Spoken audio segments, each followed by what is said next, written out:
It's been a little while since we talked generally about how we're feeling on 2XKO as a whole, so I thought it'd be a good time to bring back the podcast and talk about just how early access has been going, talk about things like champion balance as a whole, game feel, monetization, and really where we want everything to go from here. So we went ahead and brought back FlowChartKen, Nitten, and of course Rayn FGC, who used to house the podcast over on his channel, but going forward it'll be right here on Bruiser Minion. Without further ado, I figure we can just jump on right into the conversation. And you want to take the reins on how you're feeling about the game thus far then? Just yeah, I guess I'll start. I mean, because Timo just got kind of shot, you know, as of recording this, and yeah, no kidding. And like, I don't know about you guys, but like when they talked about what made Timo really strong, right? And the devs are super active on Twitter. You know, and I'm terminally on Twitter, so I see a lot of the stuff they're talking about. And I don't remember who it was, but somebody did put together like a really good thread of what makes Timo so strong with regards to like why he feels so oppressive to play against. And I think it was GC Yoshi who came out and said like, yeah, like half of those are bugs. So a lot of what made him strong was really getting bug fixed regardless of, you know, any community sentiment of how he was to play against or anything like that. But even like overlooking some of the Timo bug fixes, I think most people have sort of felt the, you know, the wrath of kind of the top four meta champions, right? Yasuo, Echo, Timo, and Ahri. Because anybody who's watching competition or, you know, I would say if you're playing like Grandmaster level plus, like that is who you're playing against. And I do think, like just jumping into it, they did a really good job sort of shifting the community away from those top four champions with the last patch. I don't think they actually did enough to nerf them personally, because I think it will be a little bit of incremental nerfs, and they've talked about how they want to approach things in an incremental way. But at the same time, I get why they don't want to come in heavy-handed. And just, you know, anecdotally, as somebody who plays a lot of ranked or played a lot of ranked before, you know, 2 weeks ago, people play them less. I mean, they just do. I mean, there's either the feeling that they got nerfed harder than they did, or people just think that, okay, these champions have a target on their back and I want to kind of try to learn other teams. Because before that patch that really hit, you know, Yasuo and Echo, I would see, I'm not joking, 95 out of 100 games would have some combination of Yasuo or Echo, and maybe throw in some Timo in there. I mean, it was crazy. And now there's you know, I see tons of Vi, Warwick. I even see quite a bit of Blitzcrank too. So I think they did a good job in that sense. I see a lot more assortment, I guess, of characters that are being played. But if you look at the data specifically, you know, somebody, I'll have to find his name, but somebody puts together the list of the first Impact tournaments champions played on Twitter. It's not shifted that much. Like, I still think there's more that needs to be done. And certainly they're doing that with Timo, right? Because he got a lot of changes. He got a lot of, you know, bug fixes that made him so strong. But I think there is more to be done with like Yasuo and Echo, and especially Ahri as well. And I think Ahri just got hit in this last patch as well, but I'm not sure how much that's going to hurt her. Because it does seem like people are still using the same routes and pretty effectively. Yeah. And as like sorry, Rayn. I was just gonna say with like the using the same routes thing.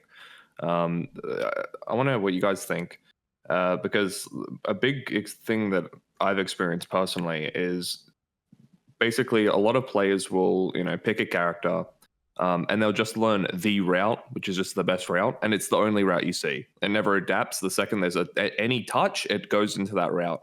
A really good example would be like Echo would do like light, medium, heavy into like, you know, S1, and then the second that the S1 comes out, it's the same thing, right? It's the go up, loop back, time wider, loop back, time wider, and it's the same combo every single time, right?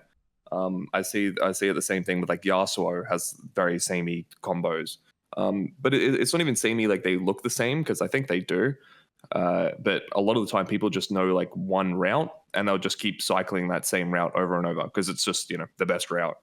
I don't know if you guys had a similar experience with this, but in my experience, at least in OCA, it just seems like everyone just does the same combo and it gets very boring to watch very quick.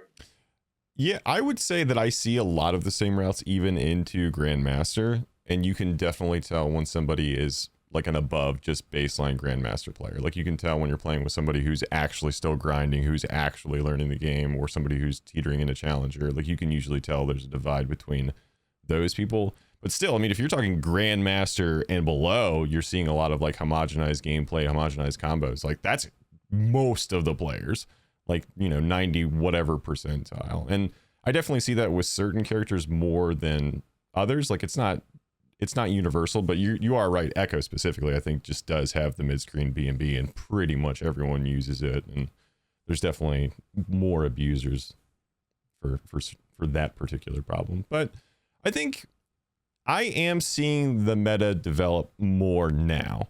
So I kind of had to take a step away from the game for a couple of weeks. I had some family emergency type stuff there for a little while, and coming back after legitimately like 3 weeks, I'm starting to see play develop a lot more now versus the first couple weeks of like closed beta and even the early stages of early access. And I think a lot of it is people settling into their teams more, or people being kind of forced to try to experiment more with some of the nerfs finally coming down. Because like I think even I saw Sajam talking about some stuff where he's like, and I'm guilty of this, so before I say this, like he'll see Yasuo players and Echo players who clearly are just kind of running the same stuff. Like they're clearly like, yeah, they're kind of leaning on the character a little bit more than their actual like team synergies. They're just playing one character type of mentality, versus people who are really grinding out. Like the few people that you will see who are grinding out like specific teams have synergies locked down. They have like crazy combos locked down.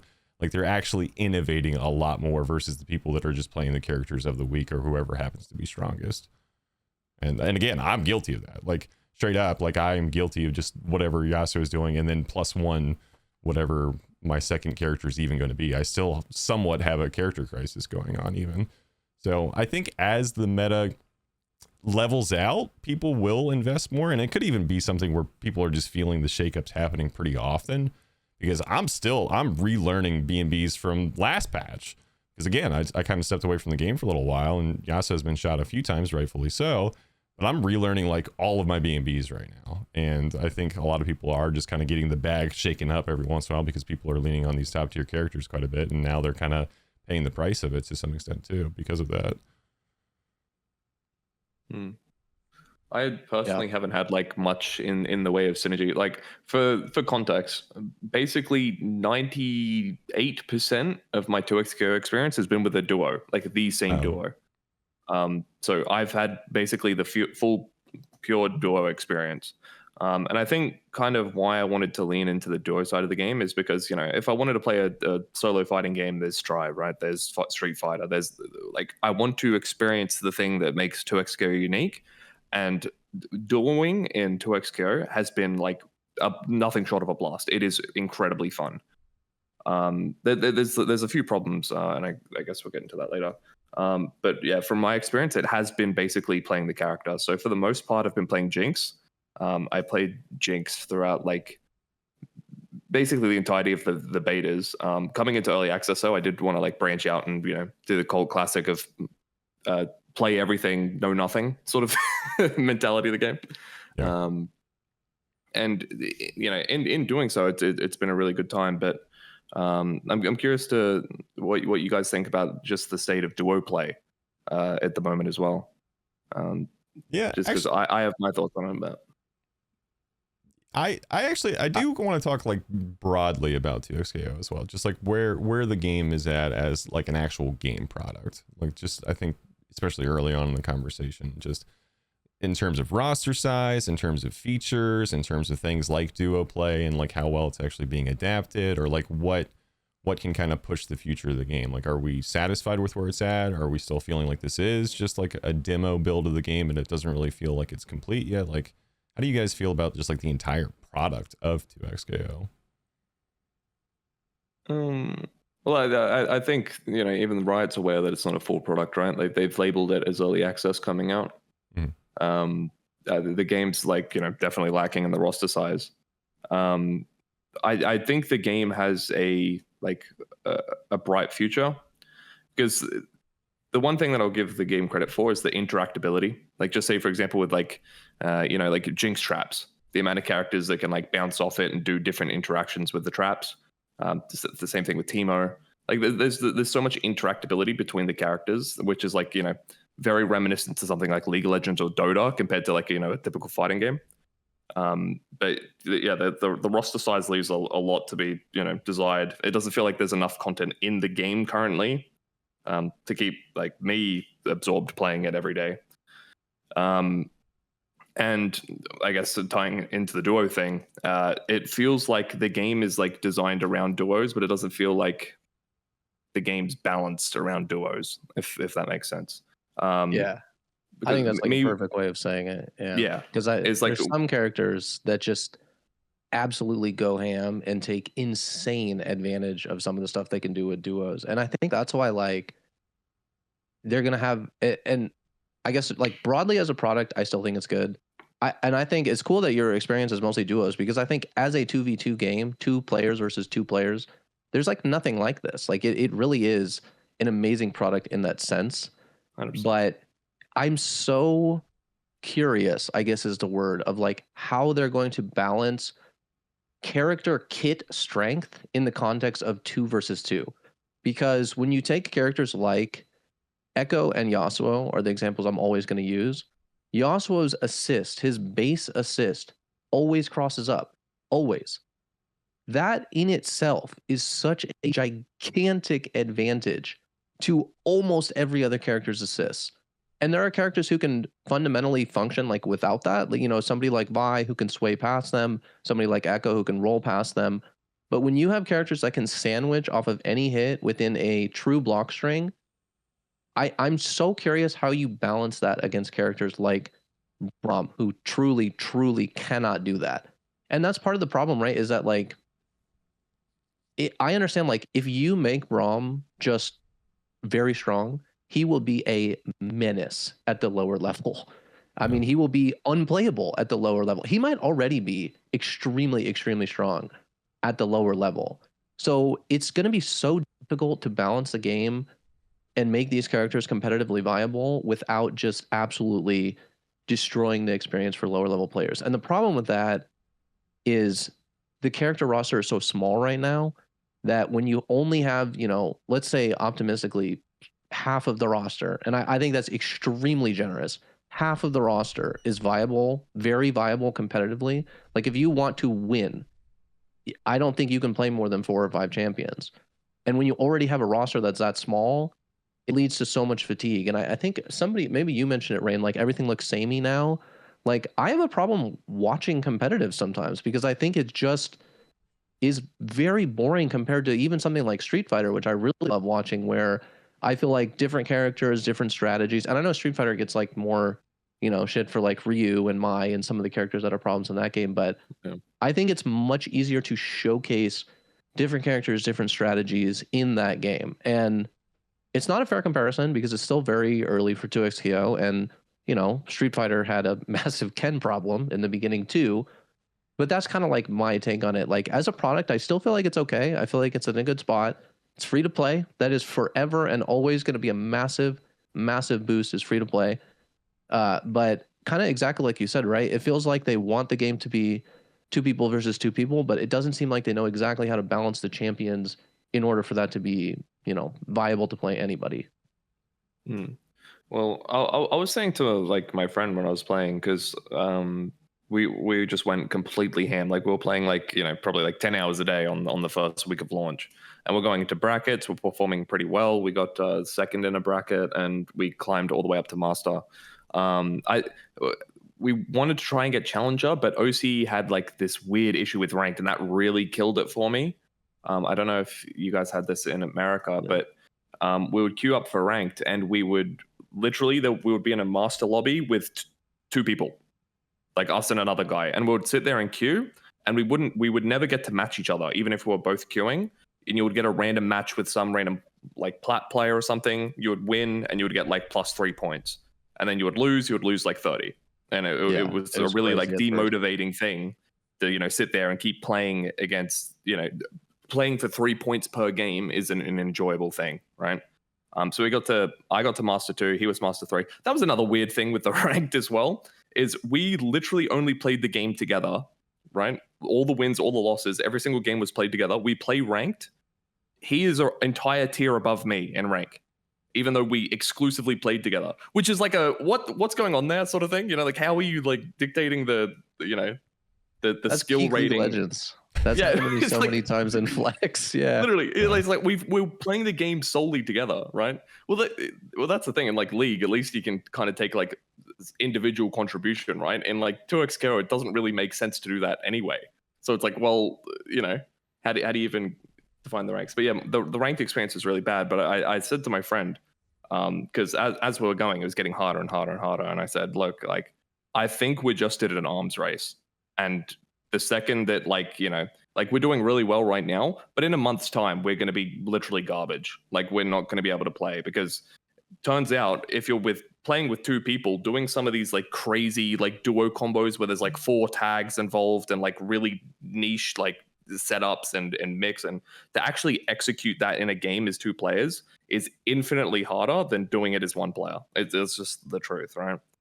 And I'm not saying that it's not possible, but the amount of work that it requires for 2 people to practice that combo and to actually execute that combo versus just one guy learning it by himself, it's night and day. Like me and my friend sat there and tried learning one of these combos, and obviously if you do the training together mode, someone learns their part of the combo and then you learn your part, and you just like back and forth. But I'll sit there for like an hour while he's trying to execute his like tight timings on this, doing the setup for him. And then when it's my turn to go in, we'll swap it around, and then he's sitting there watching me do it. And it's it's like the training time itself just takes twice as long, because it's like, oh, we're going to go, oh, but I messed up my part of the combo. Oh, redo it, try again.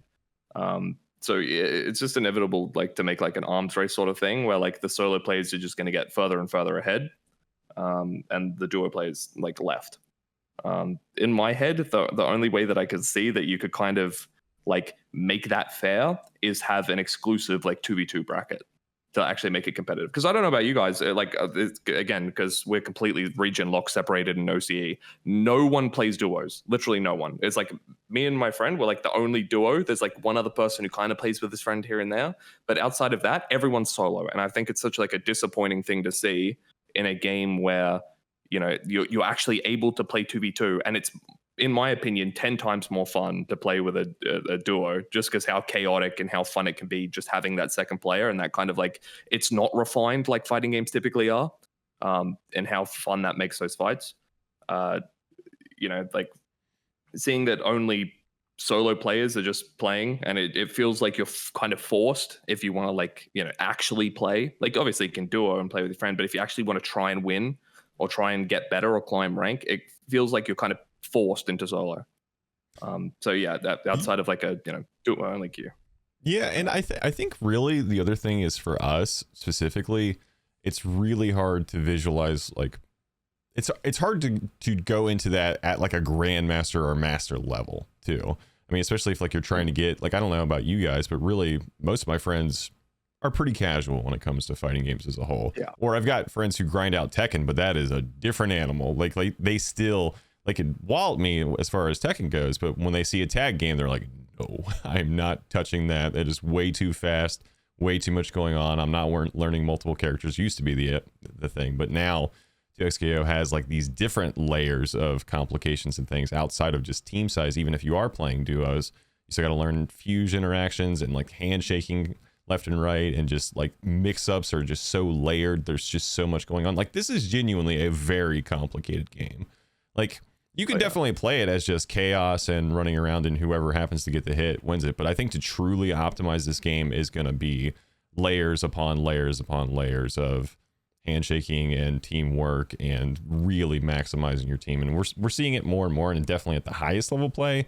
But I think as this game develops, it's going to be a whole different animal of just like really maximizing handshake tag and like really maximizing your fuse and your character synergies and all that kind of stuff as we get like later on. And I mean, that's to be expected. Every game develops more later on. But even as far as duos is concerned, though, like it is really hard to pick it up and play at like the highest level, or to get like airtight block strings and like, maximize your combos and everything like that. So like when we're talking about the level that we're at, I'm not seeing it a ton. I mean, I would say more frequent than what you're talking about, Rayn. Like, I definitely still see duo players, especially because I play a fair amount of casuals. I'm not exactly just grinding out ranked personally, but I wonder how much more prominent it is in lower ranks, honestly. Like, I wonder, like, if it's just like you hit master GM and it just drops off and it's all like the grinders or the people who are putting hundreds of hours into the game already, like they're just like, I'm just gonna play solos because I'm not gonna have a duo partner who can just dedicate this kind of time with me all the time.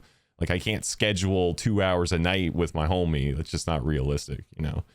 Versus like low level, when you just get on and you're mashing buttons and you're playing the game just for fun, you're not really worried about grinding it out or like your rank or anything like that. It's an absolute blast, and I'm sure it's a lot more prominent there. But how about you, Nitten? Like, I know you were a big duo guy, especially early on in the game, and I know you and Bon were playing quite a lot in ranked. How has your experience been? I was going to say, me and Rayn are almost entirely on the opposite ends of the spectrum here. I played exclusively duo ranked with Bon Me until I hit GM. At the time I hit GM, he was, I want to say, like Master 2 or Master 3. He's in Master 3 now. We'll still generally play ranked a good bit duo, but he'll play some solo also. So kind of had a similar experience that Rayn did, where those ranks didn't really line up. And I don't think there was like a disparity in our gameplay, but there's some metrics that they use, I guess, internally to gauge that stuff. And that's how like normal matchmaking system works. These days, they usually take in some type of metric. It's not purely team win and loss in most situations. So that felt all fine and good to me. We didn't run into the same issue Rayn talked about. Definitely sounds like a region thing, where like you just finding a match was brutal and it was always like a huge skill disparity. Like, no, I mean, if anything, we'll occasionally play like a really high level player. Like we ran into Jakey the Snakey the other night and some other top player that smoked us both times. But I mean, most of our matches are within a fair skill range, I would say, where the wins are kind of within reach. And I've had an absolute blast with it. I don't think it's crazy difficult to get in and get the combos down. So I'm very curious to see like what stuff you guys are working on as a duo, because it's probably very team dependent. We just kind of boiled stuff down to be like very straightforward. Like, hey, if I'm doing LMH S2 with Echo, be ready with the Teemo assist at that time, and then I'm going to set up my mix off of that, and like we'll autopilot that a lot of the time, and that leads to a lot of success. And the combo extensions we learned were like very basic stuff, like the classic Echo corner combo where it does like take a break, chrono break, take a break. Just add in 2 shrooms on that at the end with 2x assist. Nothing crazy, but had to get that timing down and do a training mode, and it still feels pretty satisfying to get that off. There's a lot of like fun interactions in neutral that I think playing duo like provides or lends itself to those scrambly situations being a little bit easier to digest, because you're only worrying about what your character can do in that situation. And a lot of times that easing up the mental stack can lead into like some really cool stuff. I'm hoping I can put a video together with some of the stuff we've done in duo. I have a few different clips. But it scratches a different itch, like you were talking about. There's no other fighting game that does it. It's a blast for me, and it's led to like a lot of the more satisfying moments. Like if I think of like the peak moments I've had in this game, a lot of them come in that duo play environment. And that's highs and lows. Sometimes I feel really shitty because I choke a stick lead we had, and I lose my buddy points, and that kind of sucks ass. But when he has a huge pop off or I have a huge pop off, it feels that much better because we're doing it as a team. And in terms of the high level stuff, I think there's room for duo to be optimized to a point that it offers like some offsetting benefits that solos don't. The fact that you can control moves that have like the programming built in after handshake tags, so like a Yasuo or Rekka, you can do the multiple steps and have one player control that while that button is then freed up for the other character.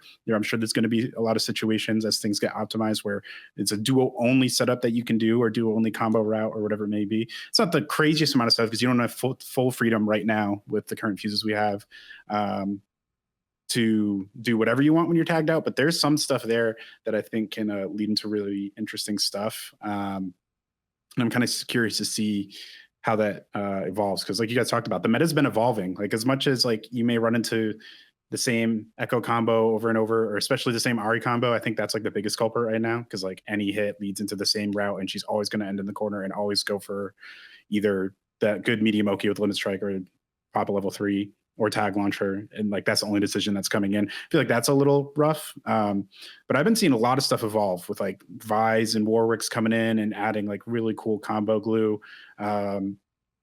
I'm trying to think. Even Braum, I've seen some interesting stuff get picked up in the corner that I haven't seen him do before.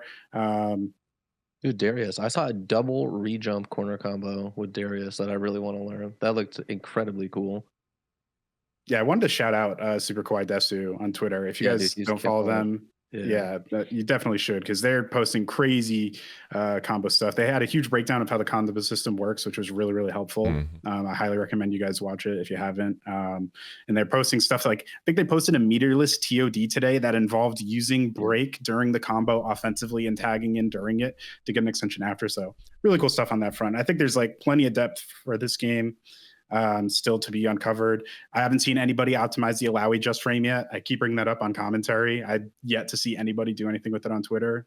That's a thing in the game. So I don't know. I'm feeling pretty optimistic right now. Obviously, the number of champions is pretty low. And that's just going to get better with time. But to me personally, I don't know, like outside of Ari, she's like the only culprit that my eyes kind of roll sometimes if I'm getting like the third team in a row with an Ari in there, because I just kind of know what's coming. But I don't know. I don't think it's too bad right now. Basically, I understand the point that they're at, where they're just like, hey, let's get rid of all these bugs, because like you said, half the issues of Teemo were bugs.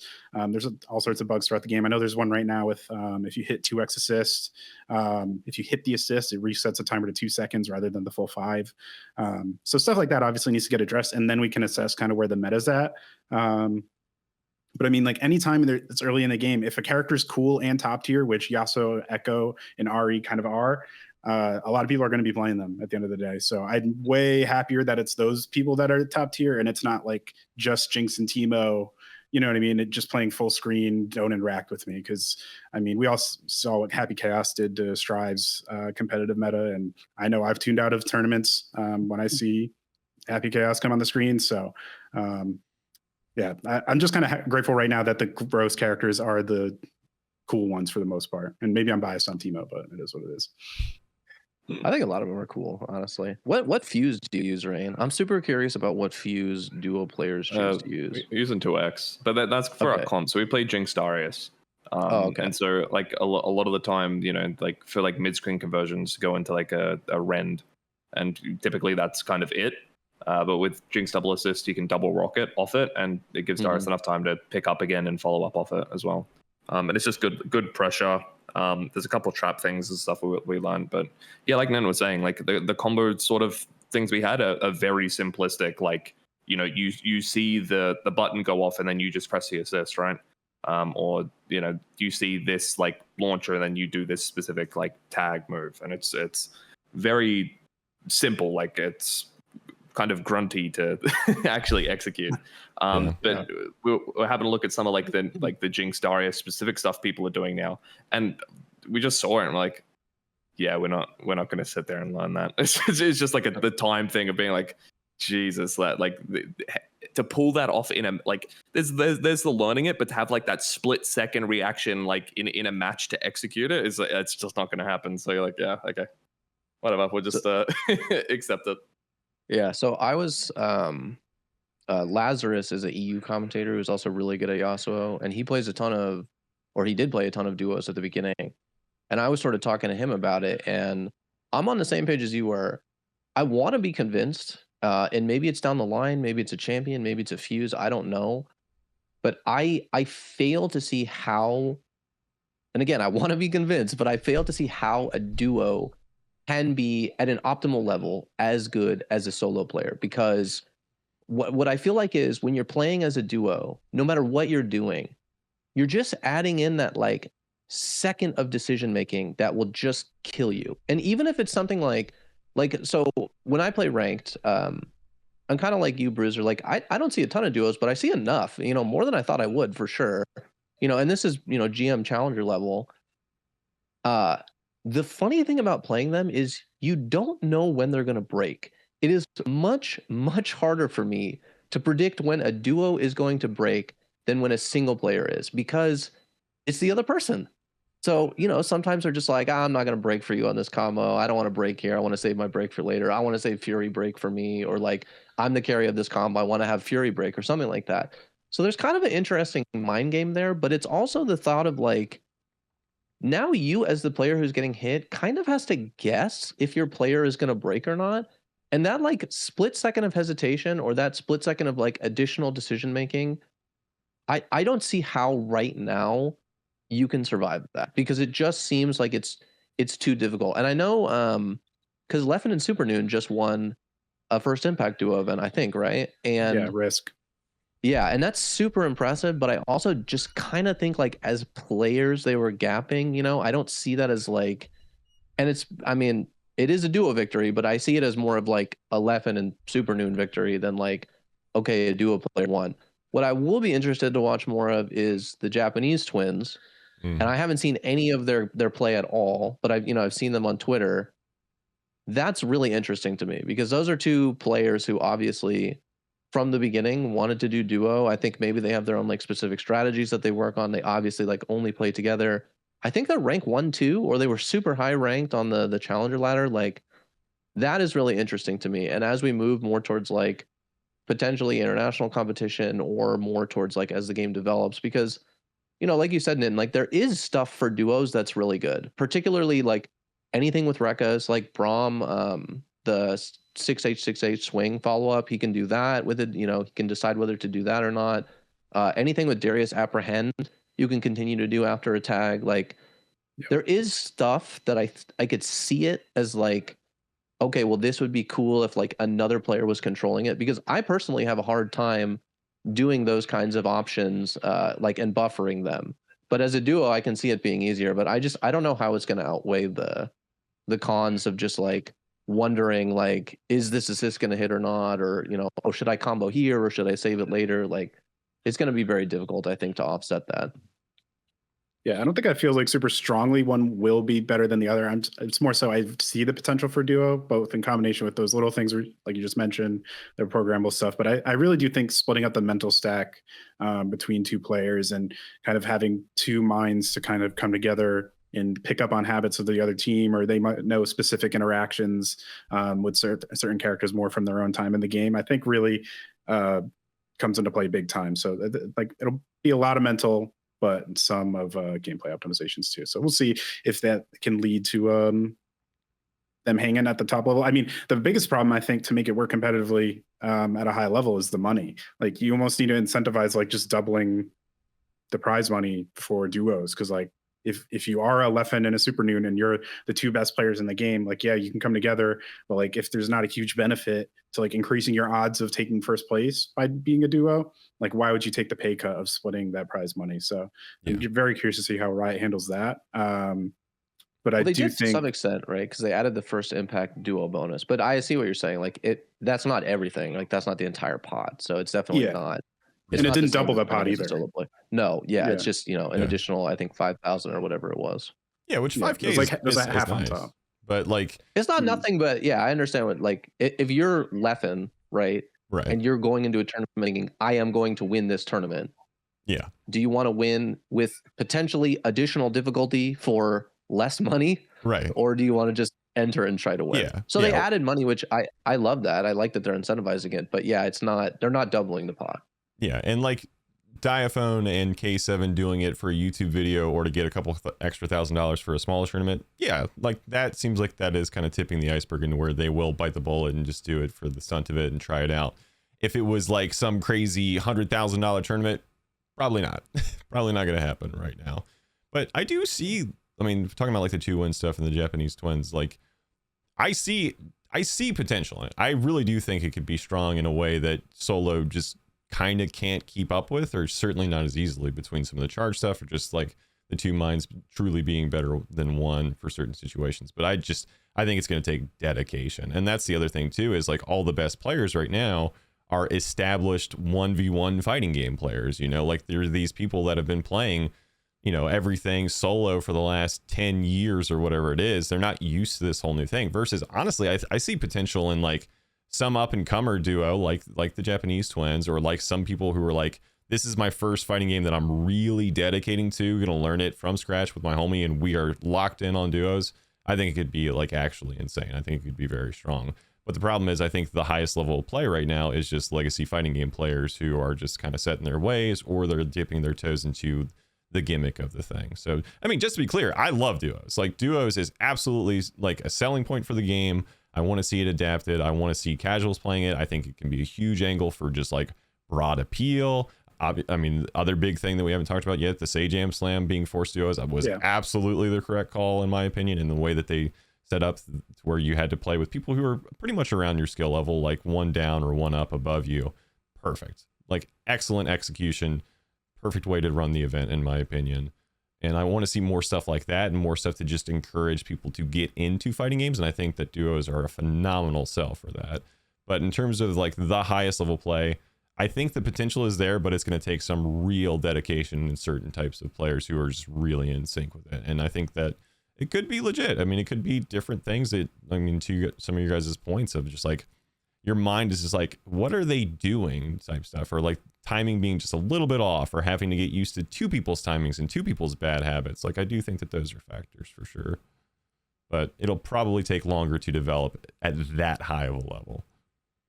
Yeah, I personally wonder. It's just like a like the trade-off sort of thing, right? Is like, you know, like the less prize pools is a point, but in terms of like how long it takes to skill up as a duo as opposed to skilling up as an individual player, right? Like to me, it's just an incentive thing. It's like, it just seems like it's quicker and easier to, you know, play solo and get in and train the things you want to train and learn what you want to learn and play what you want to play. Compared to a duo. While I think duo is more enjoyable, I think that is the biggest thing. But from like a casual, like, say, like, if the top level, it's somehow even, or it's better or worse or whatever it is, I think just the amount of time investment and energy that it would take to get to like the, you know, the Japanese twins sort of level, compared to just like, you know, the amount of time people are willing to, it's just not worth it to most people to get to that high end anyway. And so I think a lot of people opt out of it, and then just end up playing solo regardless. Funny thing with the little side note with the twins thing, very funny. It seems like Southeast Asia, Japan, and like, you know, Australia and OCE, we all share the challenger leaderboard, but we can't play with each other, which is really funny. So on the challenger leaderboard, there's all the Japanese players and all the people who can get games, but there's like one or two OCE that are on there, because we literally can't play with each other though. So there's the leaderboard isn't actually representative of you know, the actual player base that's playing on it, which I think is really funny. I wonder, like, you guys probably, this is obviously just like an OCE specific thing, but like, the region locking in the game is something I think they need to address like pretty quickly.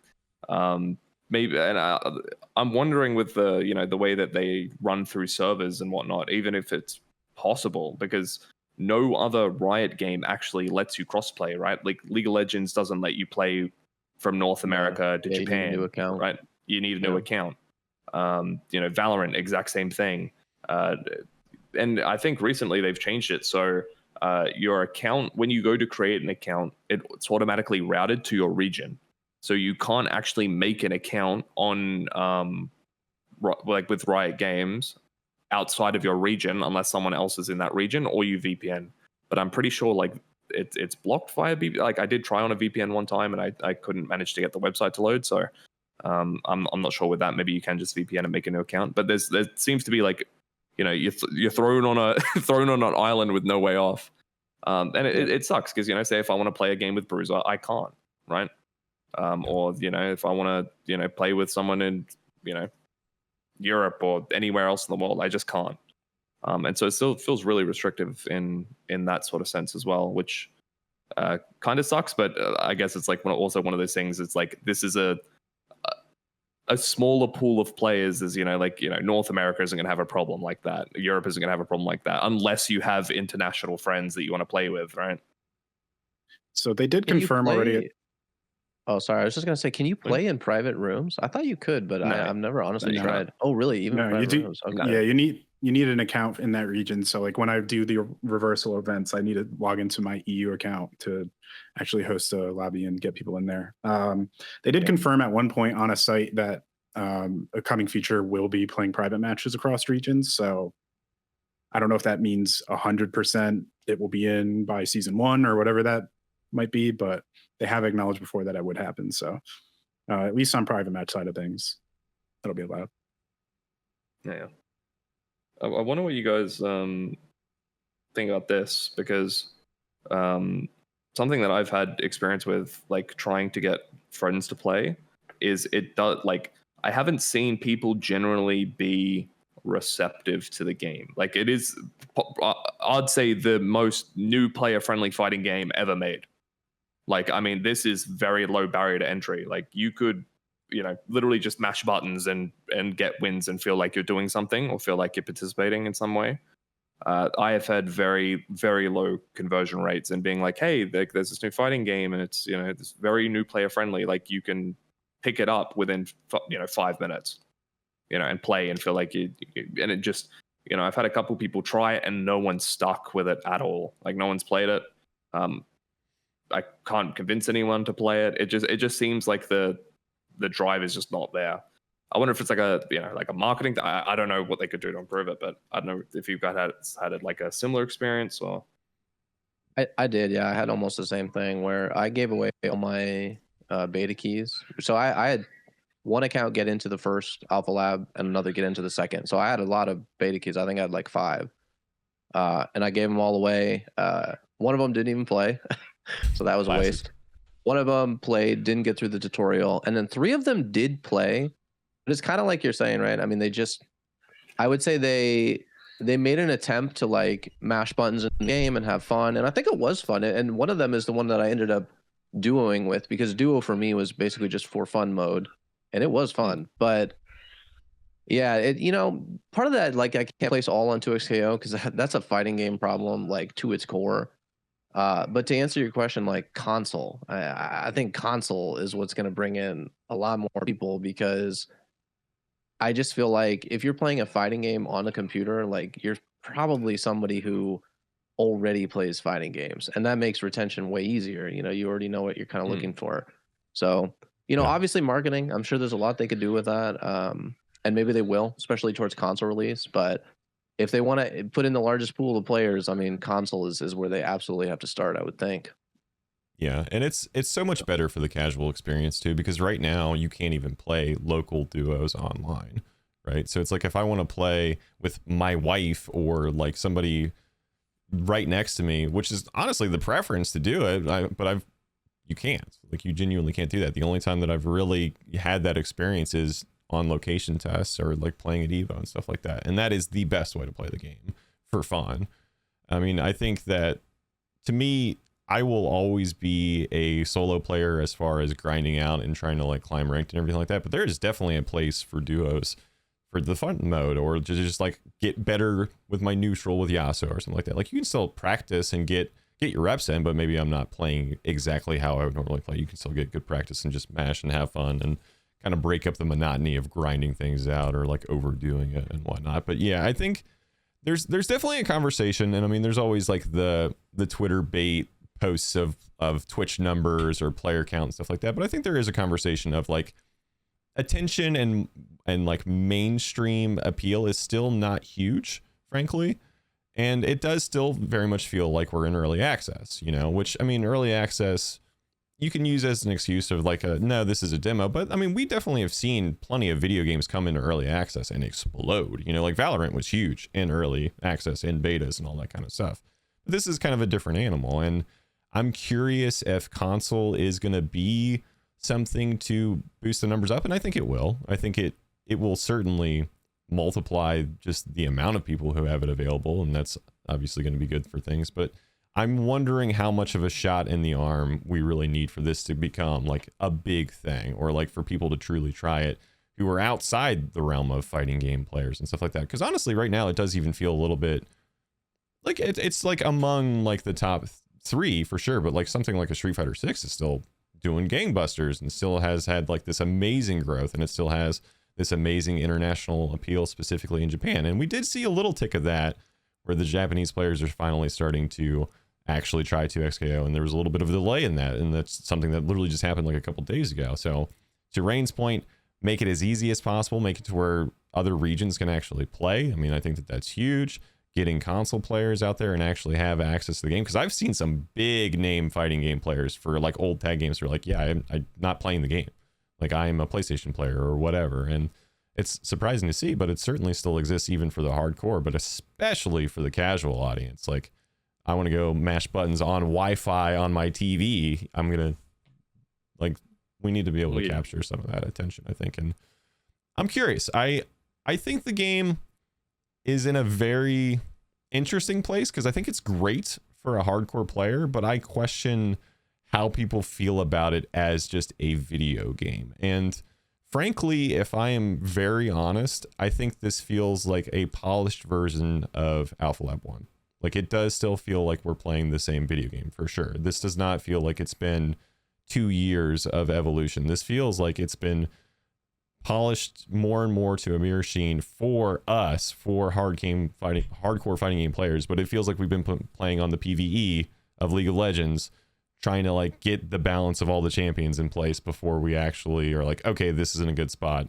Now here's the video game for sure. And it's been a long time coming for sure. And this is pretty normal for Riot Games. I mean, even Valorant came out in a pretty bare bones state. Like, it's kind of like how they do things. But I am curious for fighting games specifically, with it being kind of a niche genre to begin with, if there is going to be some big shot in the arm that comes with actual 1.0 with consoles, with like no more asterisks whatsoever. This is 2XKO.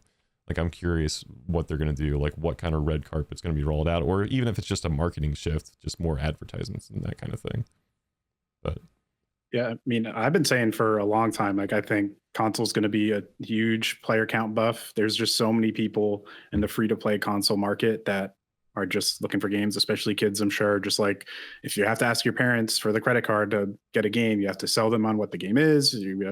Characters fighting each other. That could be a whole thing. So, yeah, I think that'll be a huge bump in the player count side of things. And I've always said this is going to be like a slow build. Like, they're going to continue to flesh out the game with characters and new fuses, and new stuff will come along and give people who have played from the beginning a reason to come back when they take breaks and play other stuff. But you're starting with a new fighting game franchise, which granted there is an existing IP with the League of Legends characters. But like, when we're talking about even just fighting games popularity in general right now, like, outside of the anomaly of Street Fighter 6 in Japan right now having this insane boom, like, nothing is going bonkers. Like, if we're being honest, like, Tekken's in kind of a interesting place right now. MK is on like an all-time fumble, and no disrespect to those devs, I'm sure they're trying their absolute best. I'm sure there's a lot of chaos with execs there and everything, but like, no fighting game right now is going crazy outside of Street Fighter, and that's really like heavily focused in one small country. So like, the expectations, I think, have always, if people were expecting this to be like transcending all the other fighting games and going to be the next Fortnite, like, I think their expectations were way too high. But even just like how this game would build, especially once we knew the roster size was going to be smaller, like it was always going to be a slow build. And that's kind of how Riot does their thing, like you mentioned with Valorant. And games can continue to do well there. I think it has a niche in the market of fighting games that doesn't really overlap with a ton of others. Being the one free one is a huge buff, obviously. And then the duo mechanic gives them enough of a comfortability that no fighting game, even the other tag games that are around the corner, I think we would all agree, none of them really overlap really with each other, but especially 2XKO. Like, so I don't know. I think it's fine. It's just going to be a slow build, and don't freak out about the numbers. And even the numbers thing has been kind of silly too, because there's been a jump with the Japanese players in Brazil as well. Depending when you take a screenshot of the viewer counts on Twitch, it can actually be in a pretty good spot right now. So don't believe every tweet that you see. And not to say you were suggesting to, but no, not at all. I don't think it's in a bad spot. I mean, I will, if I'm going to be totally honest, I would have expected more viewership right now than we're getting. That is true. Like, I will say that, but I just feel like we're not there. Like, it has been another instance of this is a demo build, more or less. This is hardcore hardcore players playing it. And I have had that experience with direct friends that I know, where it's like hey, are you going to try 2XKO? Or literally a guy came up to me and was like pumped to see the Teemo trailer, who's a longtime League player. And it's like, yeah, but the game's not out yet. It's like, well, I mean, the game is out. I'll play with you. And he's like, right. Like, no thanks, basically. So, I mean, I still have a lot of faith in this game, and I do think that it actually can transcend the fighting game genre. And maybe that is console, or maybe that is to the point where I mean, we've talked about this 100 times, but it's worth reiterating.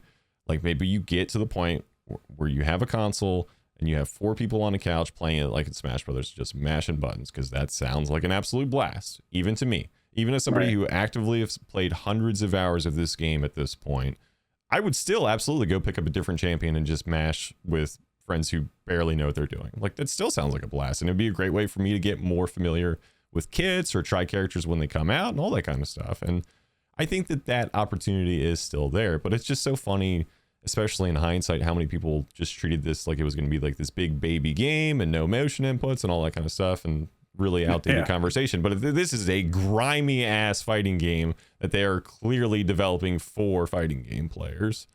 Like, and it's been an interesting take, and there's things that I want to see. There's things that I want to see grow, and I do think that there is opportunity to expand the game. I would like to see more features. I would like to see more unlockables. I would like to see more casual stuff. Again, we've talked about that stuff on the podcast before, but I think it begs repeating that 1.0, like actual launch, I would want to see more of that kind of stuff. Honestly, I don't want 1.0 to just be, okay, now it's on PlayStation and Xbox. Here's one new champion and a new battle pass. Like, I do want to see a bit of a kick, and I want to see more eyeballs, and I just want to see people like try this game out, because I think it, like, if people actually give it a true chance and you're like playing with your buddies, then I think it would convert a lot more people, instead of people being like, I don't really know this thing, it's early access, XYZ. There's a lot of excuses not to play right now, whether it's like your platform of choice or your region, or like, now only grimy fighting game players have been playing it for the last 3 months or whatever. Like, there's a lot of excuses, and I think once we finally get to the actual starting line, I'm curious to see what that looks like.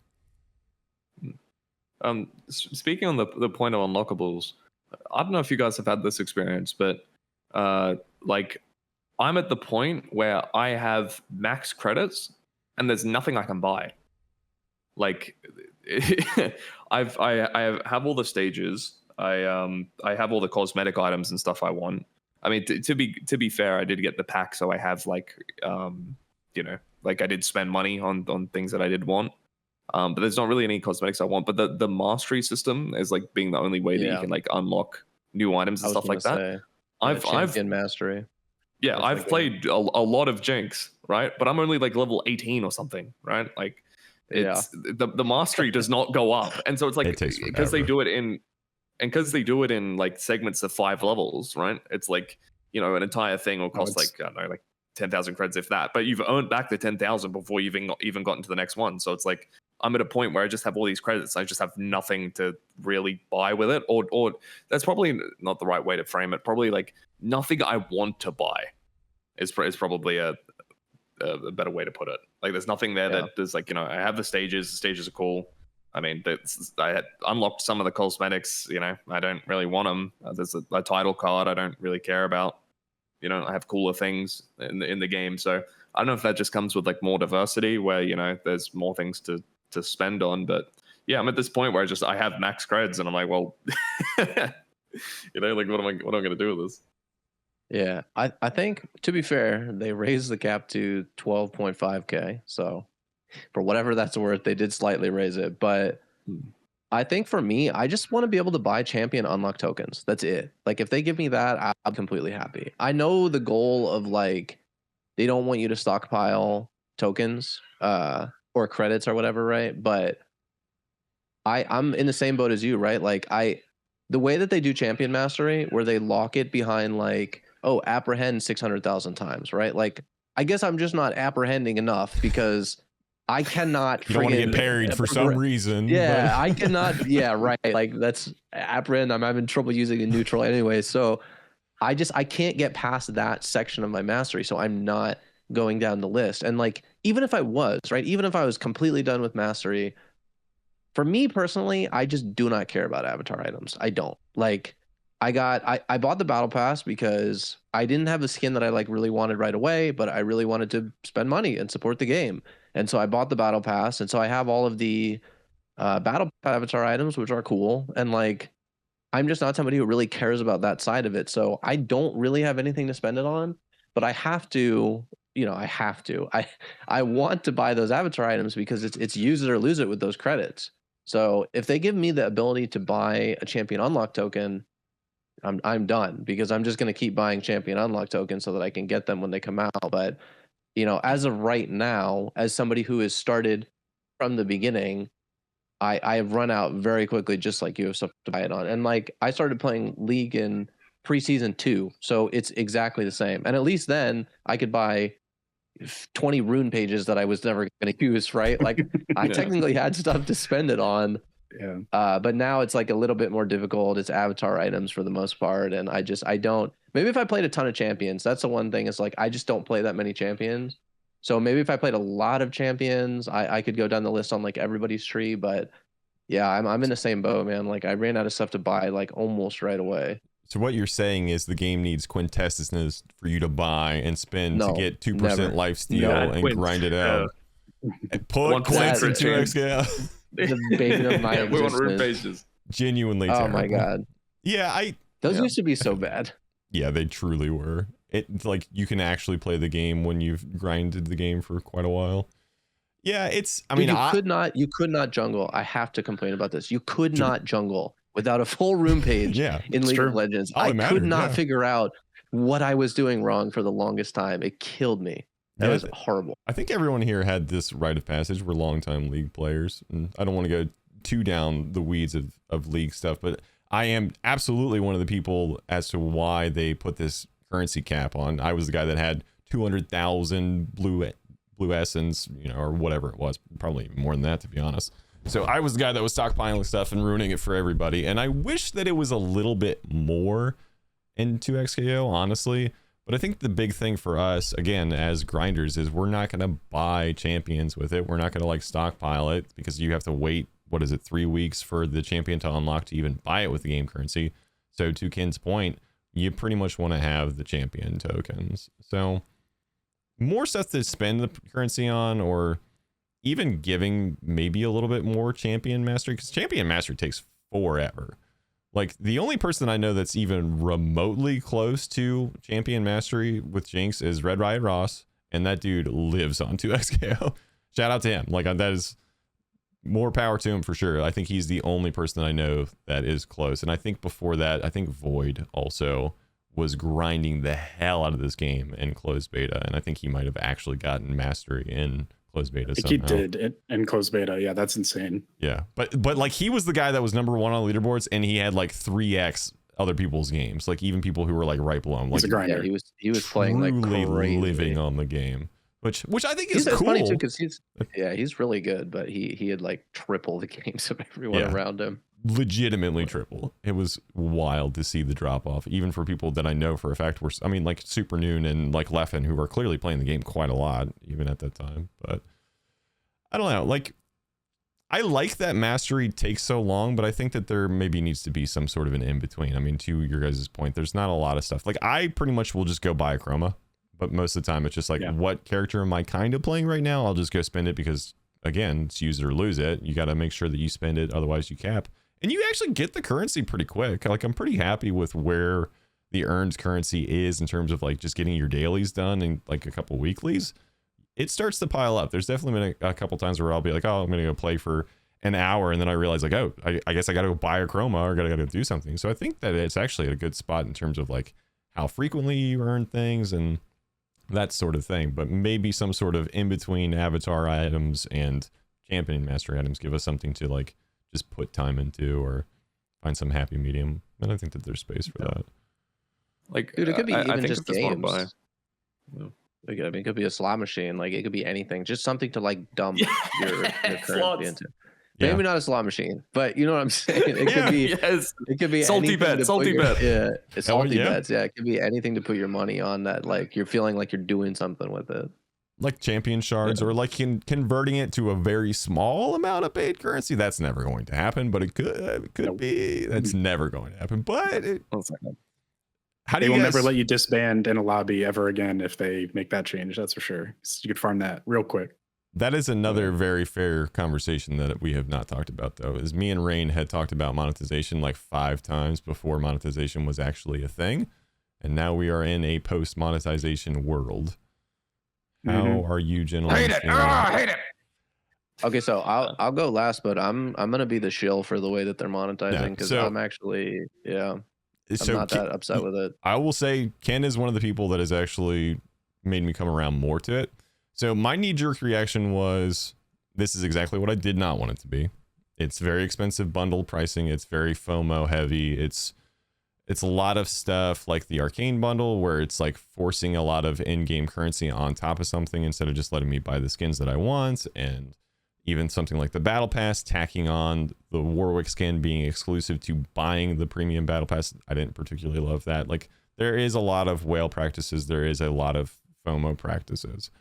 So at first I was like, not great, not my favorite. And FGC definitely had a couple weeks of doing exactly what I knew they were going to do, which is stomping on it, and everyone talking about like the Fortnite-ification or like a welcome to free to play, all that kind of mentality.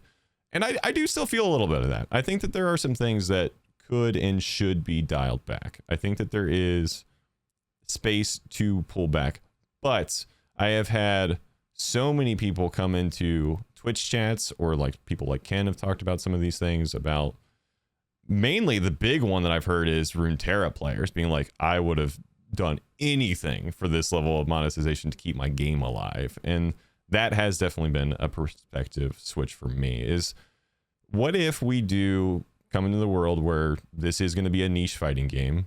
This is going to be a big fighting game as far as fighting games are concerned, but it's probably not going to be a success on the level of like a Riot game. It's got to make money or it will die, you know? And that is the unfortunate reality. I don't particularly love where games are. I don't particularly love the free-to-play model, if I'm totally honest. But I am somebody who will support this game. I am somebody who has and will continue to spend money on this game. I am straight up the target audience for this stuff. The kind of people who are going to put hundreds or thousands of hours into it are really the only people that should be dropping a couple $100s on cosmetics. And I think that that's just the reality of it, is the whales do have to support it. And that's probably going to be where it stands. Now, on the flip side, Orate just came out and it's cheaper. They are epic skins instead of legendary skins. It's a $30-something bundle instead of a $60 or $100 bundle that they had prior than that. So there is clear them tiptoeing and I think sampling us as like the kind of guinea pigs in a lot of ways. I have to feel like that's probably intentional, that they wanted to see how do people react to the $100 Arcane? How do people react to Crime City? And now Orate being the cheapest of them is kind of interesting to see. But they've also messed with Chroma exclusivity. They've messed with a bunch of stuff. And I would like to see it toned down a little bit. But I also, again, I recognize that I want this game to make money. I will continue to spend money on it. Even the expensive stuff that I probably shouldn't have bought. But I'm curious to hear what you guys have to say. I think it's largely. Oh, go ahead. You take it. I was just gonna say, because like that's one aspect of it, right? Like I want the game to succeed. I understand this is what they have to do. They have to make money. It's a free to play game. You know, I talked about it a little bit, and my thing is like free to play games are not free to make and keep running and support. So I understand it from that side. I think the one thing that I wanted to point out, which I talked about a little bit in the video, is like people see the $100 price tag and like. I'm right there with them. Like, that is not what I wanted to see, right? Like, I think everybody had a negative knee-jerk reaction to that. So much so that they probably didn't actually look at the stuff you get for that $100. Now, one thing I said in my video, I'm not going to pay $100 for a bundle. I'm just not. That's not the kind of that's why you get no champion tokens. Yeah, exactly. Meanwhile, I got 5. No kidding. That's why I don't have any. Yeah. But it does give you a lot. They try to give you a lot. They try to make it worth your money in a sense. You know, you get 3 skins, which you want to ostensibly say $20 each. You get a bunch of champion tokens. I think that's worth at least $10 to $15, right? I mean, because that's what you'd pay to unlock a character as a DLC in another game. You know, I don't care about the victory skin, the skins, whatever, but or not the skins, but the chromas. But that's kind of the way that they're looking at it, I think. And I agree with you. I think they're just seeing what they can get in a way, and the arcane skins were the one to do that with because people are going to pay for those. And admittedly, they looked really, really good. I mean, the Echo one looks awesome. I love that they have the Easter egg where you can, take off the jacket and all that, which they didn't even announce, by the way. Mm-hmm. They were so confident that people would figure it out that they just let people figure it out, which I think is fun. I get it. I think it's a better value than people give it credit for. I'm not going to buy it. I know most people are not going to buy it. Riot knows most people are not going to buy that bundle. But it's just, they're trying to at least give value for the people that are. And that's kind of the way that I look at it, because that sort of monetization model, I don't love it, but it has to exist. It just does. It costs money to pay the developers. It costs money to keep the game going. It costs money to put future investment into the game and support tournaments and all that stuff. And so they have to make that money back. And so many of these games, and specifically pretty much all of these free-to-play games, they operate on this 80-20 model that a lot of games do, where 80% of the profits are from 20% of the people. And it's more like 95-5 for free-to-play games. So I get it, and I think it's a better value than I gave it credit for as somebody who saw a $100 price tag and just thought like, oh, come on, like this is not what I wanted to see. Yeah.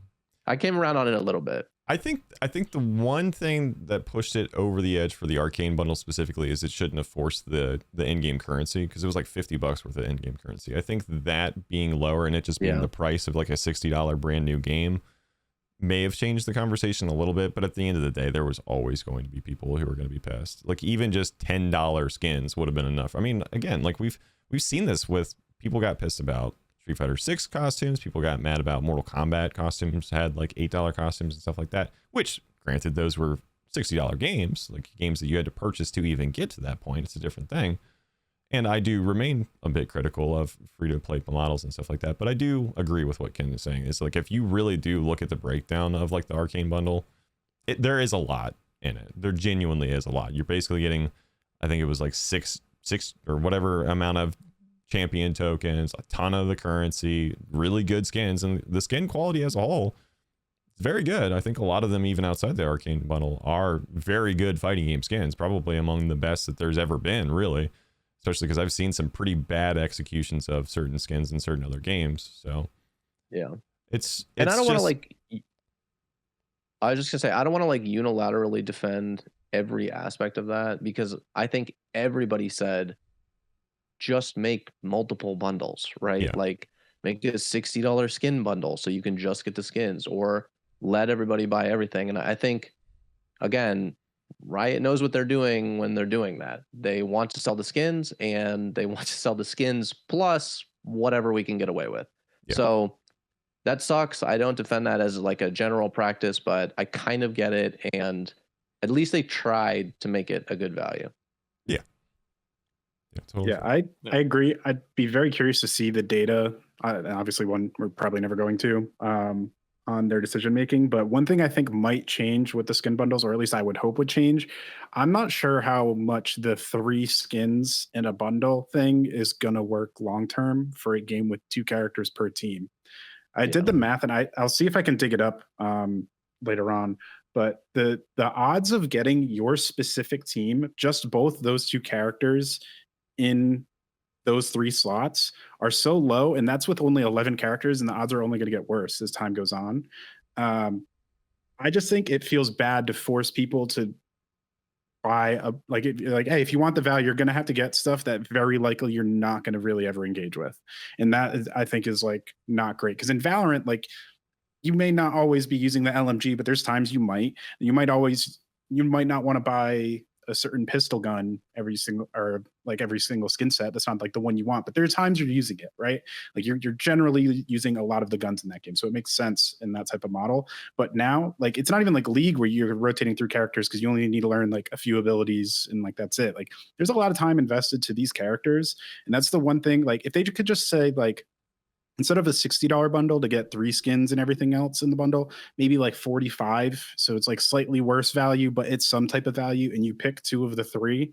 would be nice, because it just seems a little rough to gatekeep that value to so many people, like that you're just going to have to eat content that you're not going to engage with for a lot of people. And again, that's if you get both your characters in the skin bundle, and you're probably not a lot of the time. So I'd even really like to see them do like individual skin sets where you still get the chroma bundle, the sticker, player card, finisher, whatever, at some type of discount. But we'll have to see how that plays out. Obviously, it's just going to be how many people buy it over a certain amount of time type of thing. They have the data there to go off that. But that's really the one part that's frustrating. And then I also think, since we just had our first skin set rotate out, we found out that you can get like KO finishers and probably chroma bundles. I haven't seen anyone post about that yet in the rotating store slots. So now if you want a specific skin as time goes on, the odds are going to be way down at that if there's only 4 slots. So I'd like to see them maybe have like 4 skin slots and then 1 like extra slot, and that can rotate through like finishers and chromas or whatever. Just some type of system, because that does seem pretty rough. If you get into the game later and you want like a specific skin, you might be waiting like months and months with it only refreshing once a week too. Like, I don't know. So there's some stuff that they could adjust with, but on the whole, I think it's in a good spot. The skins look great. The value is pretty good. Maybe I could see it go down like 25%. I'd stomach that a little bit better. But I don't think it's like insane, especially if you kind of know Riot's pricing situation. So on the whole, I'm happy with it. Quality's good, but it needs some tweaks. 25% sounds about right, honestly. Maybe a little bit more if I'm being the old man that I am and wish that a lot of this stuff was just included in the game or earnable, but that's just not the reality of video games anymore, unfortunately. Right. And especially not a live service game that they're going to continue to develop. And that's like the whole game plan, is work on it for 10 years. But that's the rotating store.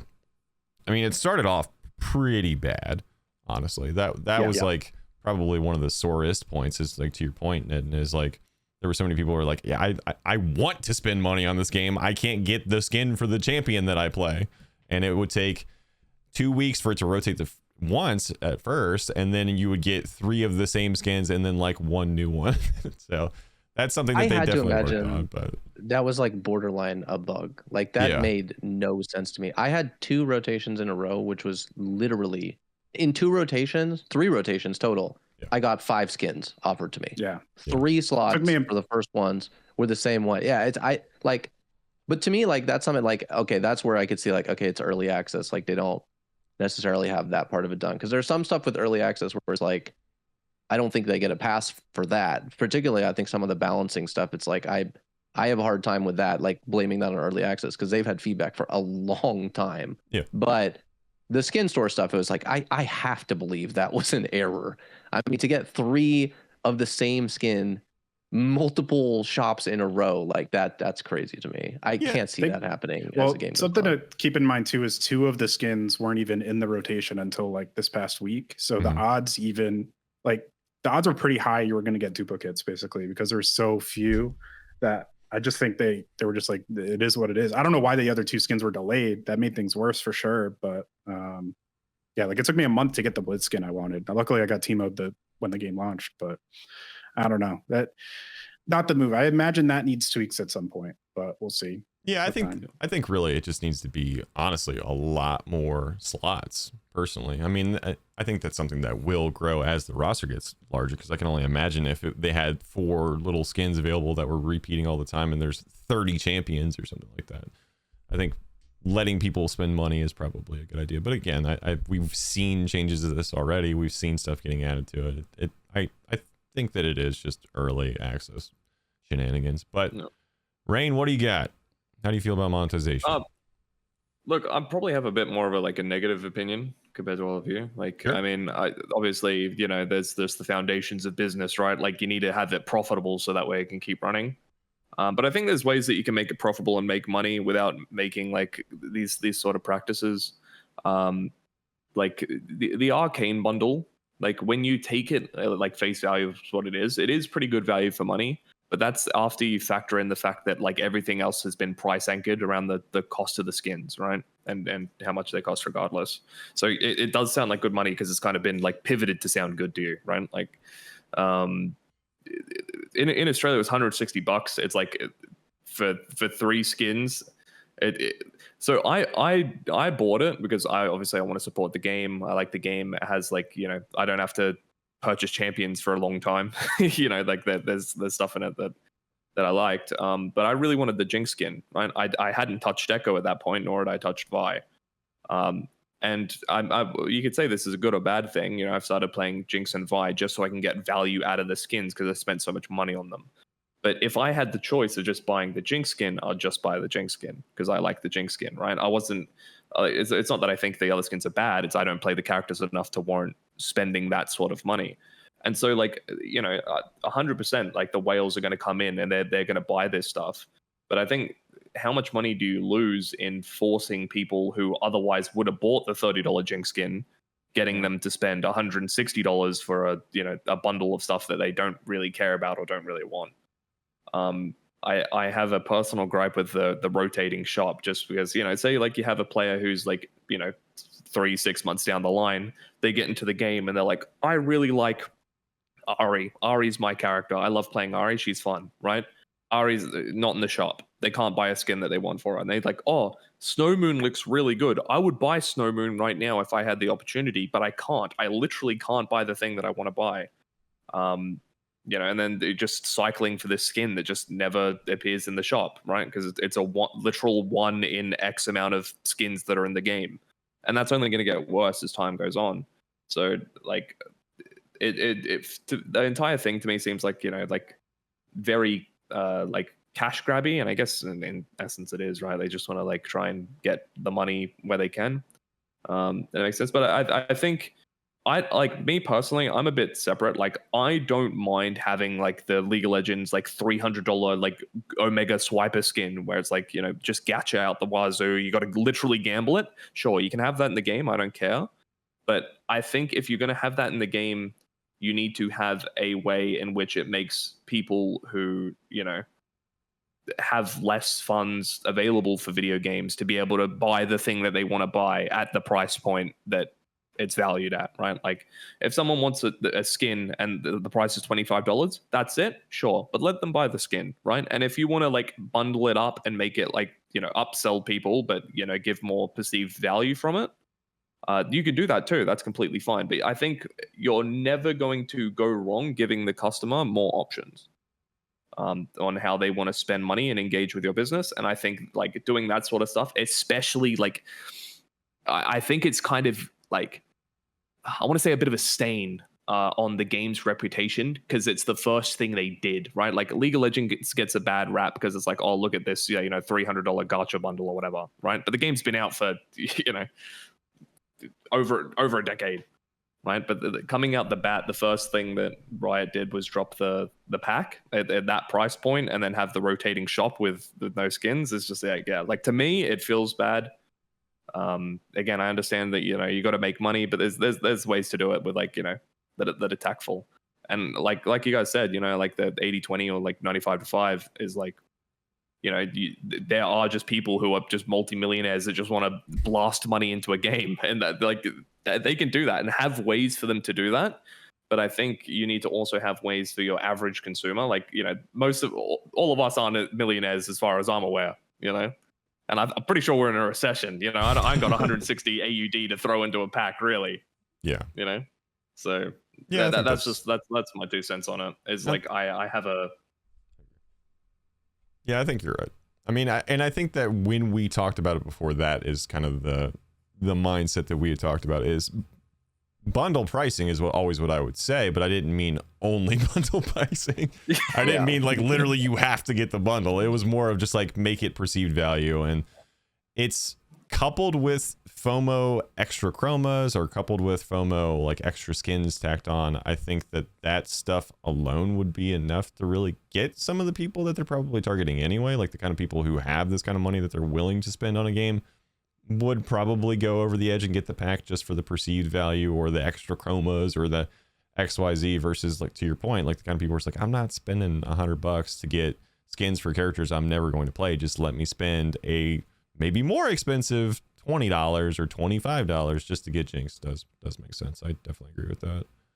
And I think sorry, go ahead. The other thing I was going to say for League specifically is they also get me with the individual. I can't remember what that rotation's called, but where you click on the little cards and it gives you the discounted skins. Like, it gets me all the time for skins that I would not buy outside of that. So that kind of mentality is great.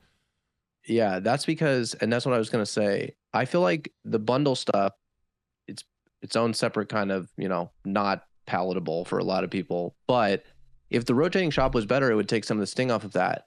And in League, the way that they target you with those, they give it to you for champions you play. And that gets me all the time too. They give you specific discounts for champions they know you play, you have match history on. And what killed me with the rotating shop, it was, granted, I only played 2 of 11 champions, but it was no champions that I played. It was like I want to spend money.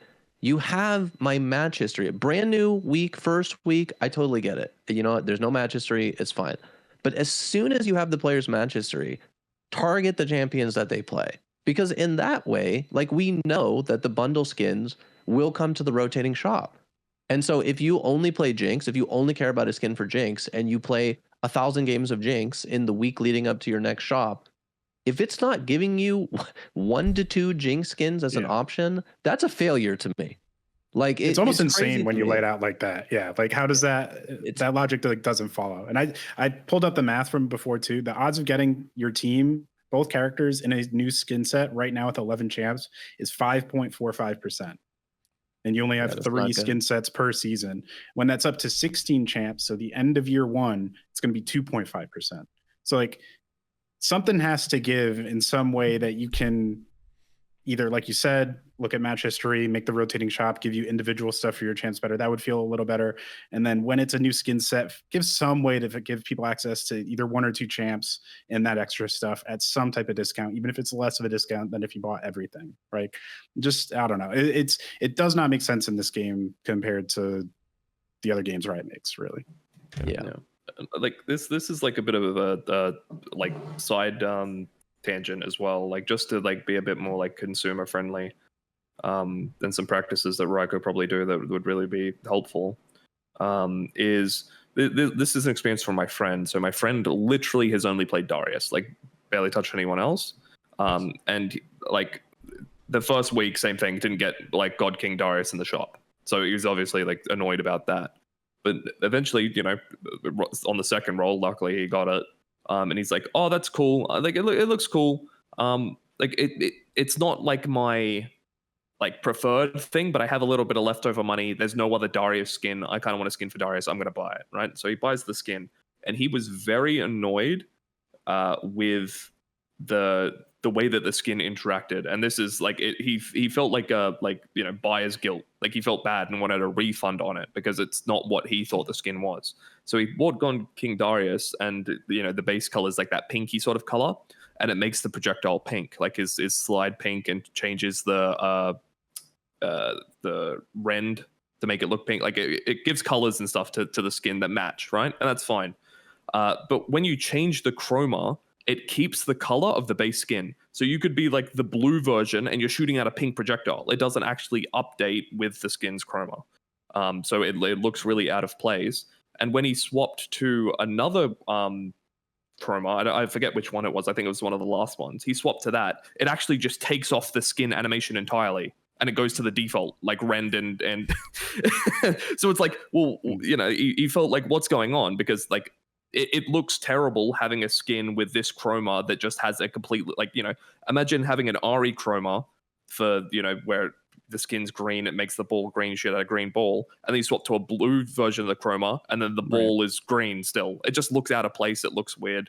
And then, if another one just made it the default Ari ball, it's, like, you're going to feel a little bit like, I hate how much I relate to this too. I'm gonna rat on myself. It legitimately makes me not want to play characters sometimes if my colors and look is off.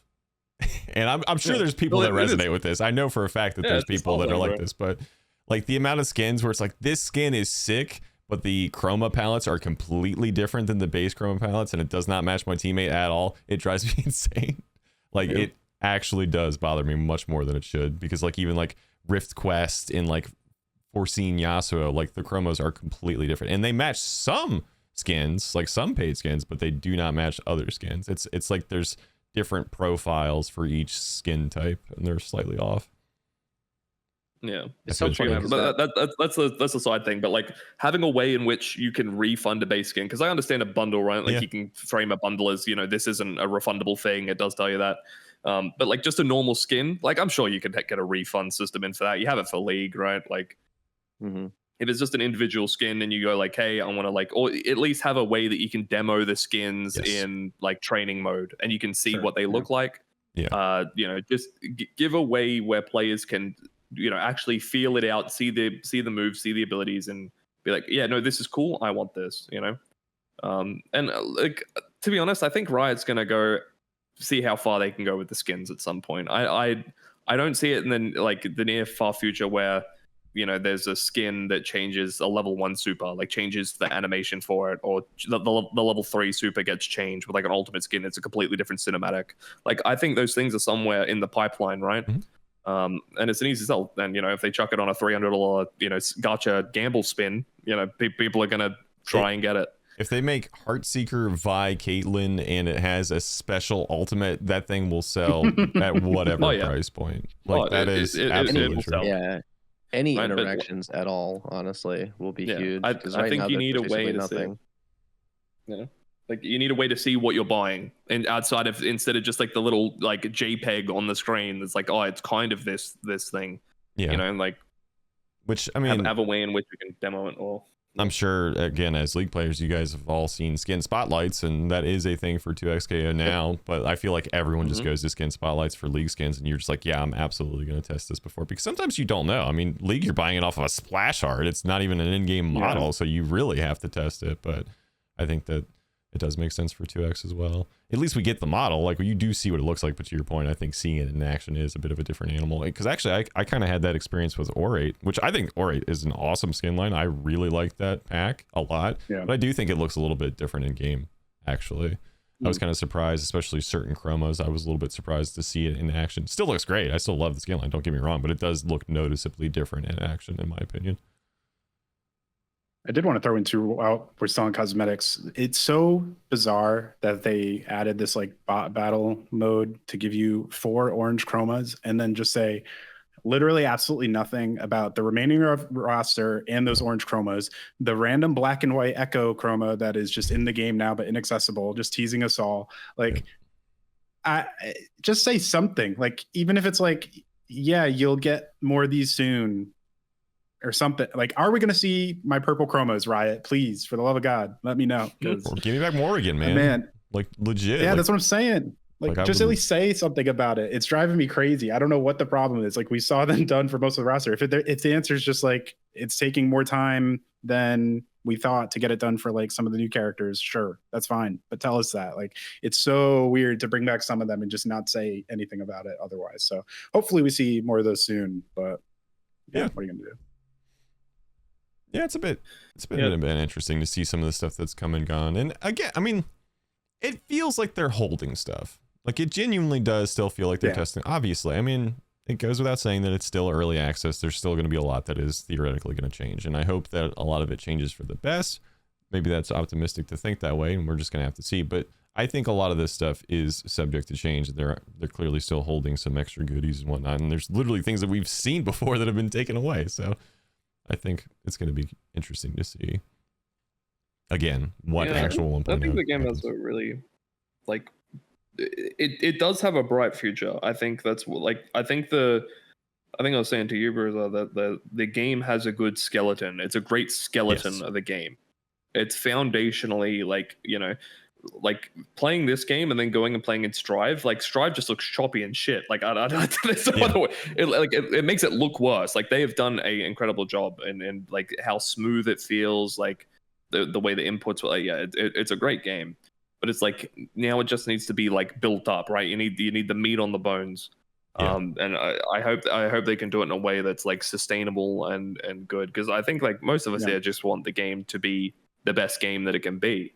Like, it's a game we enjoy, it's a game we want to play, and you know, if they take the scam route of like, let's just go for the, you know, how much we can milk, or like, you know, prioritizing, you know, XYZ thing that isn't really, you know, beneficial to the community. And I think it's going to fall short of what we want it to be. I don't think they're like trying to pump it and dump it or anything like that. I think it's very clear. No, I don't think so either.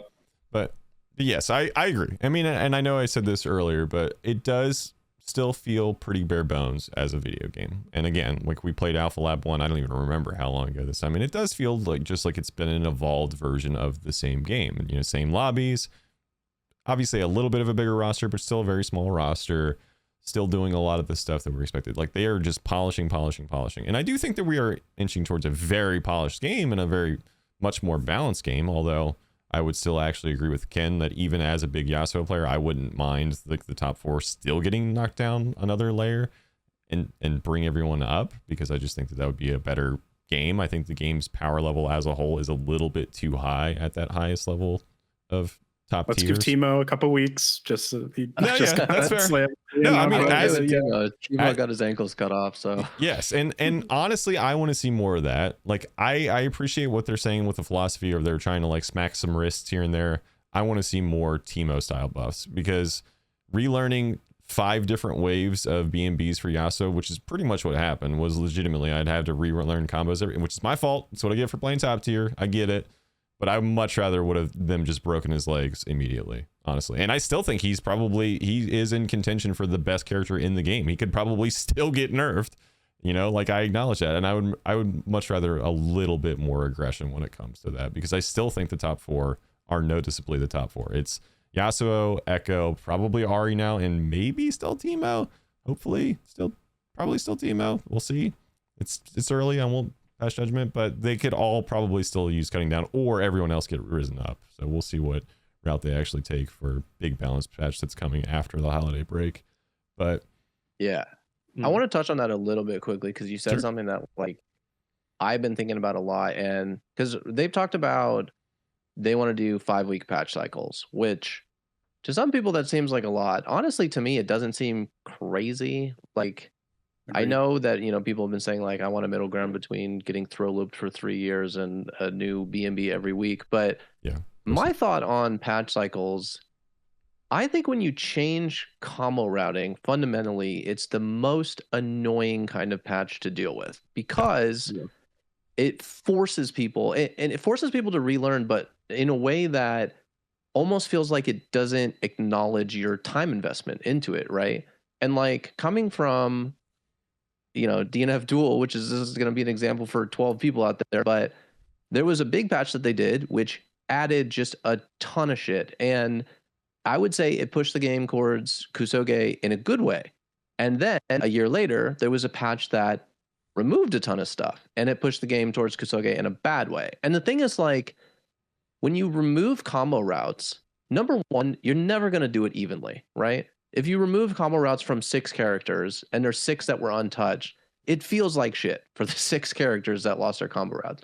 And I would so much rather they try to mess with like scaling damage or starter damage, or, you know, with punish or punish counter damage, stuff like that, rather than just like removing the BNBs. Because I know they don't want it to get too samey, but you can really change how players optimize their combos without straight up saying, okay, remember how this thing led to hard knockdown in all situations? Well, now it doesn't. They're just going to pop right back up or something like that. And like that to me is a direction I hope they don't over-index into, because patches every 5 weeks, fine. I think that's okay. I think it's good to take an active approach to, you know, what is too strong, especially in a game like this where like something can get out of hand fast. Like somebody discovers a couple of things and all of a sudden one character is the character everybody's playing. But it would be nice if they could get in a way that's not like straight up removing routes. And like one thing that I like absolutely baffles me is that they're just now changing double super meter scaling from 75% to 25%. And it's like, I don't understand. Like everybody played on this dev team, I assume, or at least I know there are many people, you know, Yohozi and Apology Man for sure have a ton of experience with Dragon Ball Fighters. Double supers blow the game open, like absolutely destroy every combo routing. Every combo routing has to lead to a double super, like, and that's what we saw. I mean, that's what we saw with Echo. That's what we saw with Ahri. Even the way, like, you can argue like how Yasuo can kind of self double down, you know, with the cut through into the tornado super. it's stuff like that where it's like I would so much rather they take a look at those numbers rather than every 5 weeks, hey, you have to learn a new combo. And people kind of compared it to Street Fighter 6, where somebody showed like an old Kimberly tutorial, and their basic like saying was, or their basic like point was, hey, these combos are no longer optimal. There are much better combos. You're not going to find people at the highest level doing these combos, but they still work. They are still combos. You can still do them if you want. If you watch this video today, it's not going to be as relevant, but you can still do the combos. So that's just like I look at this at how they're already taking a look at some of these BMBs, and I get it again because the game is a little bit early, but I hope that's not something that is going to be, when they say I'm going to patch every 5 weeks, I hope that doesn't mean I'm going to touch everybody's BMB combos every 5 weeks. I hope it means like, hey, you know, maybe Yasuo, you know, I don't know, poke, whatever, shouldn't lead into a 60% combo anywhere on screen. Maybe it should fall out slightly sooner, or maybe it should do a little bit less damage or whatever, right? Like the combo should still be possible. I just think they should touch it in other ways. Yeah. Well, 100%. It seems like from the balance patch philosophy thing, I think it was that, or maybe it was just specifically in that last big patch where Echo got nerfed. I remember some of the changes were like, oh, like Time Winder's less active now, but we wanted to keep in mind like his normal BNB, so we only tweaked it by this much. So you're still like only going to run into it in like XYZ situation or something like that. So I would assume the BNB is changing right now is, like you said, more of a product of it being early. Stuff is going to change and more of a wide swing right now, and they want to avoid that as much as possible. In situations where it's like Ari can hit you anywhere on the screen and still end up in the corner with the same ender, like I could imagine that BNB gets tweaked at some point, just because that in itself gets so much value. I mean, maybe they just nuke the damage on it. That's possible. But I would imagine they don't always want you to be able to pick exactly where on the screen you end the combo no matter what. Maybe they do. I don't know. But stuff like that I could see getting tweaked. But when I hear 5 week balance patch cadence, it sounds to me more like you said, like stuff can get out of hand quickly and they want to be able to adjust those things on the fly. And then I'd imagine everything else is going to be like smaller nudges. And then like every 6 to 12 months, it'll be like those larger changes, I would assume, based off of the stuff they said. But yeah, they do need to be mindful of that for sure. Yeah, and they did address that. You're right. I don't remember exactly which article it was, but it was basically the mentality of they're being more aggressive with it now to hopefully level it out to where the future changes are a little bit more minor and it's just kind of quality of life stuff, and saying that they will not force changes. It's not going to be a mandatory,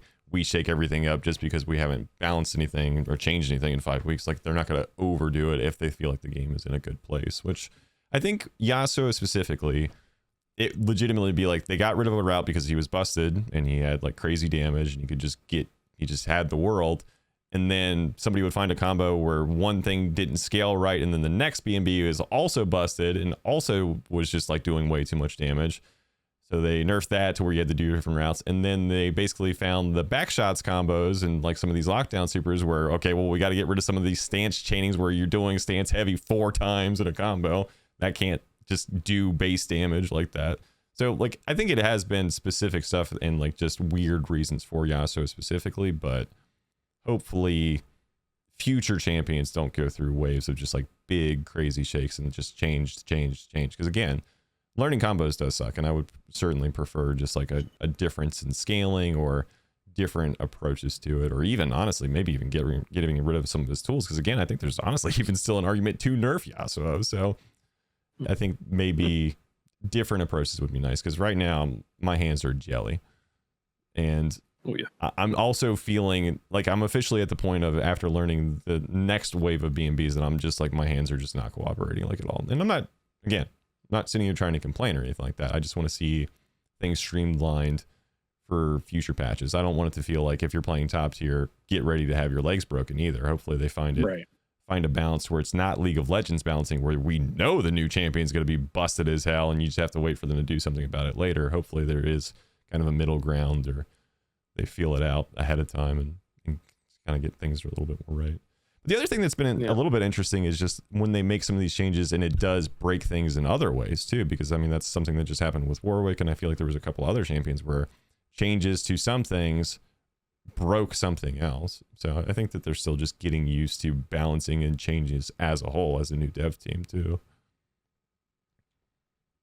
Yeah, there's gonna be that. I mean, there's no way around that.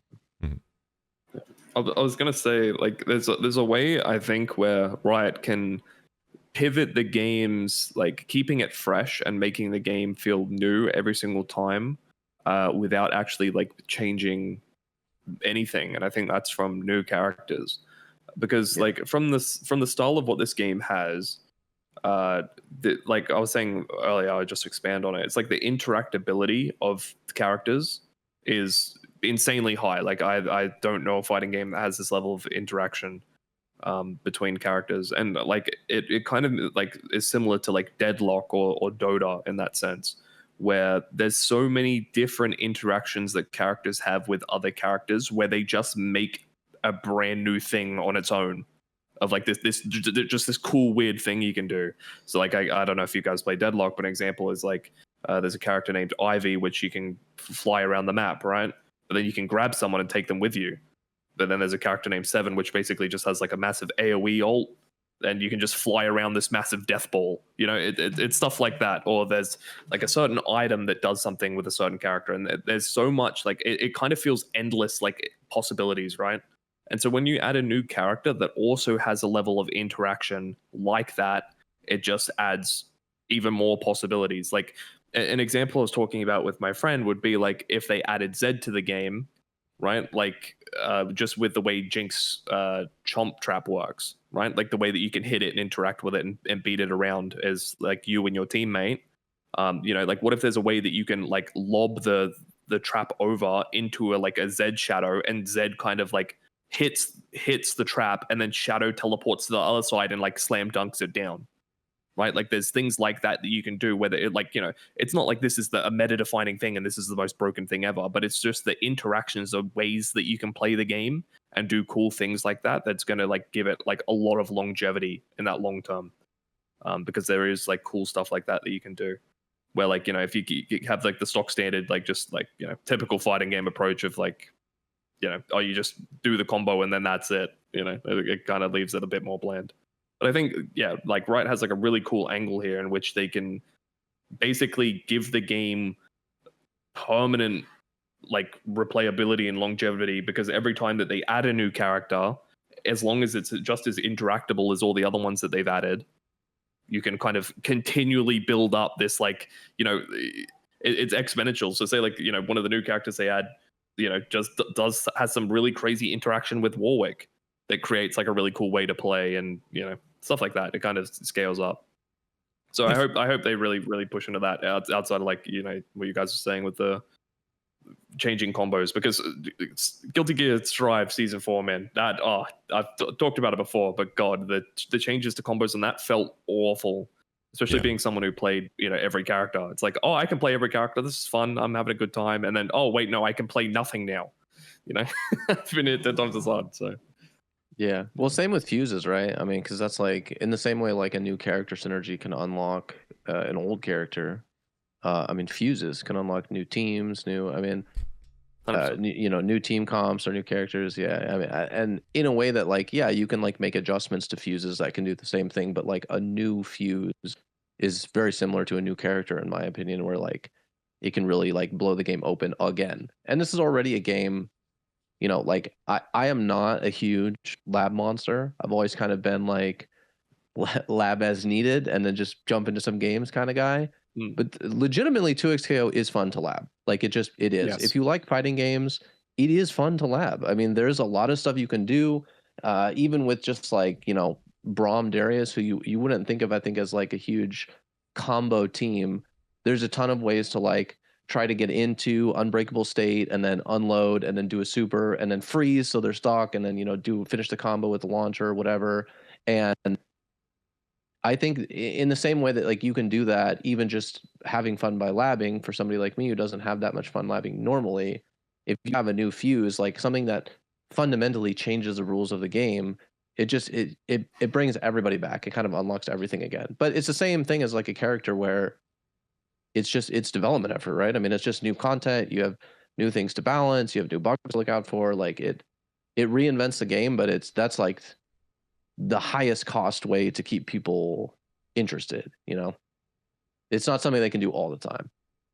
Luckily, the article from Pat did confirm that new fuses are coming. Which Yeah, he said, yeah. We've kind of known and talked about, but I think that's the first time it's been said, like, kind of matter of fact. And kind of to Rayn's point too, like the new characters do matter a lot for keeping things feeling fresh. It's something important to remember right now while we're in early access. The gap from the start of early access in /season 0 to season 1 is going to be longer than the average season moving forward. I think it's like a little over 3 months. Might be like 3.5 months that we're going to have. It's like from October 7th to January 20th. And then from that point on, it's going to be 2.5 months in between. So we really would be getting like a new character in like a week or two if we were following like the normal cadence, which I think would feel pretty good. Like, we haven't had Warwick and Blitz that long. So things will feel a little more fresh and a little more quick in next year. Yeah. And I mean, it was definitely nice to get Teemo and then the surprise Warwick on top of it. That was awesome for sure. That was definitely a good play. And frankly, huge. I think that they need to do that again. Honestly, yeah. They've definitely leaked a lot of stuff either immediately before it's available, or there's been like long-standing teasers of things long before it even gets revealed. But personally, that's another kind of point that I am still on. And again, I feel like I say this every time, but I have this maybe naive optimism that there's some things up the sleeve for actual launch, because they just did that with early access and closed beta, where it's like surprise extra champion after we said it was only gonna be 2. I would love for them to secretly have like 3 champions that are going to be here for day 1. Probably not going to happen, but I feel like there's been a precedent set with the Teemo Warwick back to back, and it would be awesome to just have like consoles here. Here's a big thing. Here's 2 or 3 more characters. Here's a new wave of skin lines. Here's extra unlockables and cool stuff. Like a big boom to really get it off, and like a nice rush start would be pretty sweet. But personally, I think as far as fuses goes, I think that that's something that I would like to see later down the line. I definitely would prioritize characters before fuses right now. Like personally. Yeah, I agree. Because I think one more fuse would do a lot though. Because like it is just mainly 3 fuses. Sorry, I'll let you finish. But the fact that it's really just freestyle, double down, and 2x, I think having 1 more would do a ton. But I don't necessarily want them to like throw 5 in on year 1. You know what I mean? Like I think another one soon would be great. But yeah, one more competitively viable fuse. Yeah, exactly. That is a point worth pointing out. And I think fuses would just be such a big shakeup for exploration for the entire roster. It was just a big shakeup versus right now. I don't really think we need that. I think we just need more quantity of characters. So I think that fuses are almost like this is a like half a year point or something like that, or like it happens once a year. It's like a Street Fighter Arcade Edition level change, where it's just like, this is the meta shakeup. This is the Guilty Gear Strive getting new system mechanics shakeup type of frequency. I don't think that that's something that they want to do every season by any means. I think that should be like once a year. Here's a new fuse or 2 on top of new characters, and the fuses again can completely change how some of these characters play. Can completely make or break the viability of a team. Absolutely, that's a factor right now. I think there are teams that just don't work without the proper fuse nearly as well as they do as having the 2x assist or having the freestyle or XYZ. And who knows what else they're going to do with that. But Rayn just audibly groaned at the White Wild Assault fuse. Yeah. Well, I was actually thinking about it. Rush in.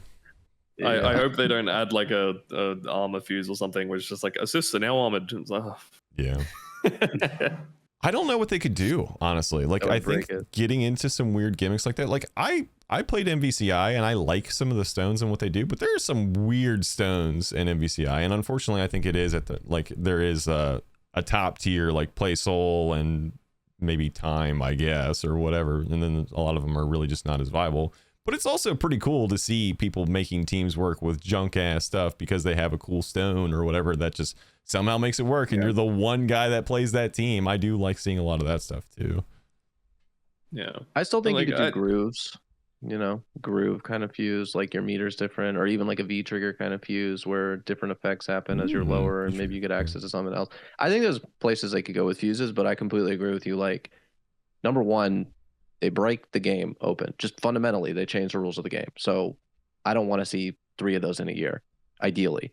And number 2, I just think, I legitimately think fuses are harder than characters, because I think you can sort of develop a character in a vacuum once you've established the rules of the game. but the fuse, it has to interact with literally everything. Every single champion, every single other fuse your opponent's using, all the mechanics of 2 players playing. Like, a fuse seems fundamentally different, but I see areas they could go with it, but it does seem like it would be really difficult to implement. Yeah. Maybe this is more of like a casual sort of like opinion, but like I really like the idea of like fuses coming out that aren't competitively viable. Like they're just fun, or they're just different, or they just make you play the game in a different weird way, right? Like I think like Juggernaut and Sidekick are 2 really cool fuses, and they're like, I think at the start of the game there was probably like a little bit of an issue with Juggernaut, but like now it's kind of seems like most people have taken off the wheels of that, and I barely see it anymore. It got nerfed. I genuinely don't understand the changes to Juggernaut, because I feel like it wasn't a problem competitively. I think probably it's because it was unfun to play against, to be honest. Yeah, like, yeah. I think it's not good for new players too, right? Like getting 1 hit is like I've always said, like getting 1 hit in this game is never going to feel good, especially if you're dueling. It's just not going to feel good. And you know, Juggernaut was like just I can just every round just 1 hit someone, you know, or you know, you got to run around trying to kite him out for 20 seconds waiting for the Juggernaut. Well, Fury is just too strong. I think that's a problem. It is. I mean, X Factor right now is in full effect. I can't wait until they touch Fury a little bit.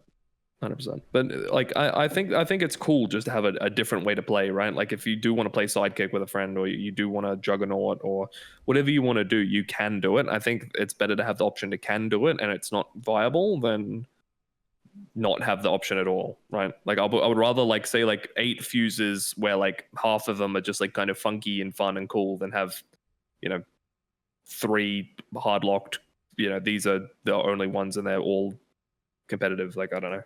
Yeah, that's just me. Like I new ways to play the game are always going to be like cool and keep the game fresh, and you know, and alongside that same type of thought is we've talked about game modes. You know, like something where a certain game mode would have different fuses, akin to like an Aram having snowballs, or Arena having different summoner spells and all that kind of stuff. I think that certainly makes sense. Just if you want to have casual stuff or reasons to play where everyone is almost even forced into suboptimal fuses, or like things like that, or play Aram, like random fuse, random champion, whatever it is, like that kind of stuff could certainly be fun.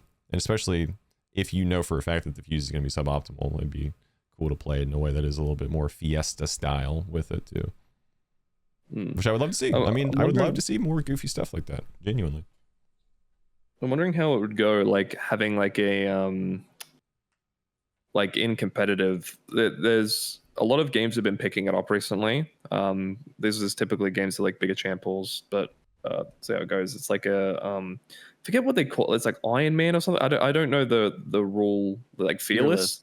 Yeah, Fearless. That's it. Where just to shake up the meta, like I've always said this is why Dota's better, but yeah, like with League with Fearless, they're now going, oh, hey, you know what? Turns out Worlds isn't really fun seeing the same like 10 champs pick ban. You know, like what if there's a way that we can kind of like make it so people are forced to play different things? And I mean, you can see from the viewership, like the League competitive unanimously positive. Yeah, it's been so much more positive, because you're seeing picks that you just never would see, like typically otherwise. Because for anyone who doesn't know, the system is after I think it's if you win or like after you play a game, I'm not sure if it's whether you win or lose. It's period. It's period. Everybody, every champion played is gone. Yeah, if it's been played in a game, it's banned for the rest of the series.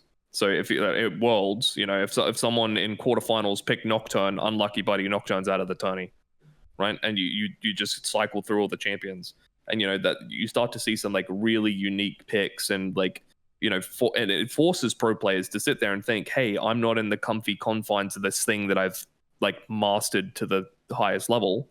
You know, there are champions, like I'm going to have to show that not only am I just like really good at these 3 characters, I'm really good at the game, right? And it doesn't matter what character it is, I'll be good at the game. And I think that's like an interesting concept, which hasn't really been touched on, I think, in fighting games. I feel like fighting games are definitely a genre where it does heavily incentivize you sitting there on the one character, grinding all the possible interactions on it. Which, you know, like people just have their character and that's that, right? Like you watch a lot of the pro games, it's like, oh, Kakeru's on, guess who he's playing? You know, like you wouldn't believe it, shocker. Yeah. You know, or Mena RD is like an example of a character that plays multiple, but you know what he's going to play. He's not going to bust out the random JP, you know? So I think having a way where it's like, you know, would make it a bit more like interesting from a viewer perspective, but also just like a cool way to shake things up. Because I think a lot of the times, you know, people don't realize how much they can really enjoy a character if they played them a bit, and if there was a way to get people to play it. Because I know, like me personally, there's been loads of times where, you know, in 2XGO specifically, I've just been like, well, I'm playing Jinx. I'm liking Jinx. I'm just going to play Jinx. Where, like, you know, after playing Vial, after playing Echo or something, I'm like, wow, that's actually really fun. Even Warwick. Warwick's sick. Warwick's an awesome character. You know, and then you go and play him and actually, wow, this is actually really cool. If I was just like I love Jinx, I just play Jinx, and you just never, you know, take the time to play some of these other characters, you just lose like a big percent of the game that you just never play. You know, imagine playing like a single player game and you just like, you're on the same like level of Ratchet and Clank or like Crash Bandicoot. You're just looping that same level over and over again, you know? Yeah. You're basically saying that the game needs draft pick. Just let us ban champions. I'm saying the game needs to be like Crash Bandicoot.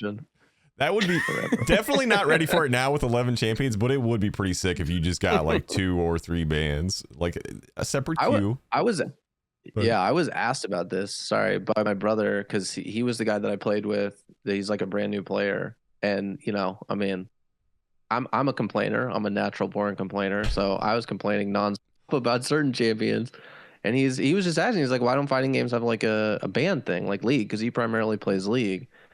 And I just was like, you know, it can't, maybe in some kind of mode, but not in ranked, because like, I mean, for me, like if somebody bans Darius, I'm diamond, you know, like I'm done. I'm gonna lose. So I think it's just so hard for fighting games to think about, like, at least in like an ultra competitive setting, how that could work. Because like in League of Legends, you know, there are one trick pony players, although ironically new changes are like kind of combating that, but there's plenty of them, right? I mean, there's somebody who you ban Ribbon, he dodges, right?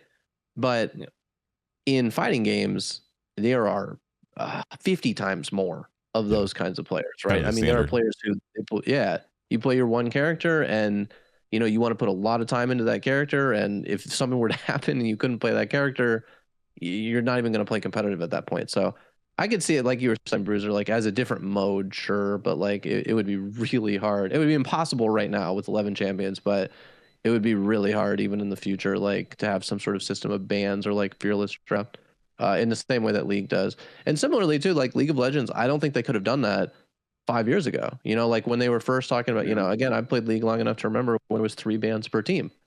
And then, you know, there was a lot of conversation when it was increased to 5. And, you know, the general thought was like, well, there's like triple the amount of champions now. So, like, of course, banning 4 more makes sense. So fearless draft, you know, now, although frankly, they should have done it a while ago, but it makes more sense in that scenario. Whereas like right now, you know, even a very healthy fighting game, right? Even a very healthy fighting game might have 30 characters. So it's definitely harder to implement, but it would make it more interesting. And like making stuff more interesting to watch is definitely something that needs to be on Riot's radar. Yeah, for best of 3 right now, you'd have to know more than half the roster. Legit, yeah. Doing fearless pick, so I mean, maybe it would have to be in a few years. Ban points, yeah. Sure. I don't know. That would be hard. Well, I don't think it'll work in the current games like infrastructure, right? Because the thing is with like, if you had like the ability to ban characters, you know, and you see your opponent in the lobby who you're running up against, and you're like, oh, hey, I'm versing this person. They main this. I'm just going to ban that. You know, you're just banning mains at that point. Like, how fun is that going to be? You know, but it might, like, depending on the amount of bans, it could make, you know, duos more viable if you only get a ban 1. You know, someone still always gets their main character. Who knows? But like, you know, it wouldn't really work in the current state of the game. But it would be cool, like later on, to kind of look into that, just because, you know, I think not even as like, you know, like into XKO or like fighting game players as a whole, just as gamers, I think we look at any competitive game and you see the same character or characters every single time, it's just boring. Like it's like come on, let's spice it up. Let's see something new. And I think sometimes you kind of need to force the players to do that. Yeah. Because they're not gonna, like, you know, if they have a winning strategy, they're just gonna keep doing that winning strategy, right? Like if you have a way where, like, you know, you need a, or like, you know, an example would be like if you win a game as a character, you're banned from it, you know? Yeah. Or like, you know, something like that. Incentivization to switch characters sounds excellent. I mean, as somebody who is not anticipating winning any tournaments or even ever being challenger again, I don't really think that I see myself wanting to just grind Yasuo to a pristine perfect. Like, I want to jump around the roster. And I think the big problem right now for me, at least in my opinion, I would like to see individual character ranks. I would like to see steps in those kind of directions, just because I think it is good for casual play. Like, a lot of people, when they hit GM, they're never playing ranked again, honestly. Like, that's the Street Fighter 6 effect of once people hit master, they don't care about their MMR. They don't care about getting the number up at that point. They've met the mental goal post, and I think that they're just kind of done. And I think that's why you see the ranked distributions like a huge pillar of master 1500 MR, and then huge drop off of lower or higher than that, because people just want to get the checkbox and they're done. And I think that there's nothing wrong with that in a lot of ways. I think people want to be able to be casual players and hop around the roster or have reasons to try things out. And I think something casual or like experimenting with the idea of like forced shuffling, even in high level play, could be interesting. Just to see people who are like really good with like 4 characters instead of just like one pristine character expert could be an interesting shake up to the genre, even if it's not like the mandatory big thing everyone expects. Maybe it's just like every once in a while, or like a Say Jam Slam style thing, or, you know, something to just kind of mix it up every once in a while. New game mode again. 100%. Yeah, I think they'll just make it. They'll relegate that to community things though as well. It'll just be like community tournaments. Like, oh, what you got to do? You know, I don't know how fighting game players would take it though. To be honest, I think fighting game players are a very different breed of gamers. Sure. Like, you know, it's like it's the same thing where, like, you know, they've just made a duo game, which is like, it's the first time this niche novel thing. Like, go play duos, and you go and check, and most people aren't playing duos. You think, you know, the majority of people will be playing duos, but it's just not the case. Most people are solo, and it's like a, you know, it's just a different breed of gamer, I think, that you're dealing with. Yeah, maybe they could do like a. Oh, sorry, go ahead. No, I almost am to the point where I think mandatory duos tournaments would be nice, and I don't really know. I'd love to see that. Yeah, and mixed mode is cool in theory, and I like that there's been the pop bonuses with Riot and everything like that, but I think having it towards dedicated duos more often is probably going to be what they have to do to put this in any sort of competitive limelight, or leagues that are straight up duo play, like Street Fighter League, but it's only duos would be sick as hell, in my opinion. And yeah, I think that's just where it's at least like, exactly what I was just going to say. Like, if they did like a crew battle type mode where you had to like lock in, like, you have 4 or 6 people on a team, every player picks one character, and then you mix and match those teams or something and play on that front. You can do it for Street Fighter League and also have it be like a crew battle type thing. Like, I know it's big in platform fighters. People like to have that. It just got added to Rivals of Ether 2. Stuff like that could go a long way for sure. Yeah. And even duo queue sounds good, but right now just the population can't do it, I don't think. I think if we had crossplay, if we had console, if the numbers were bigger, we could try it.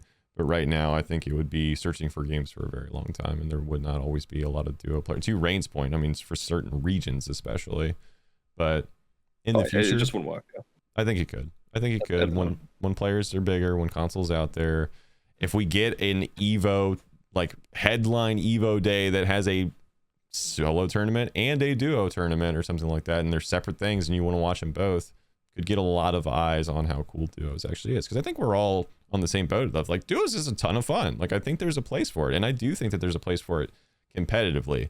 But if it's like solos versus duos, it seems like most people are kind of being like, it's not really worth that investment. It's not gonna work the same way. And I think that that's even kind of the thought process with ranked too, is like, do I want to go with my buddy into ranked in the high ranks and get our butts kicked, or if it's a duo only queue and you know that they have the same exact disadvantage as you do, then you're probably be more likely to commit to that, I guess.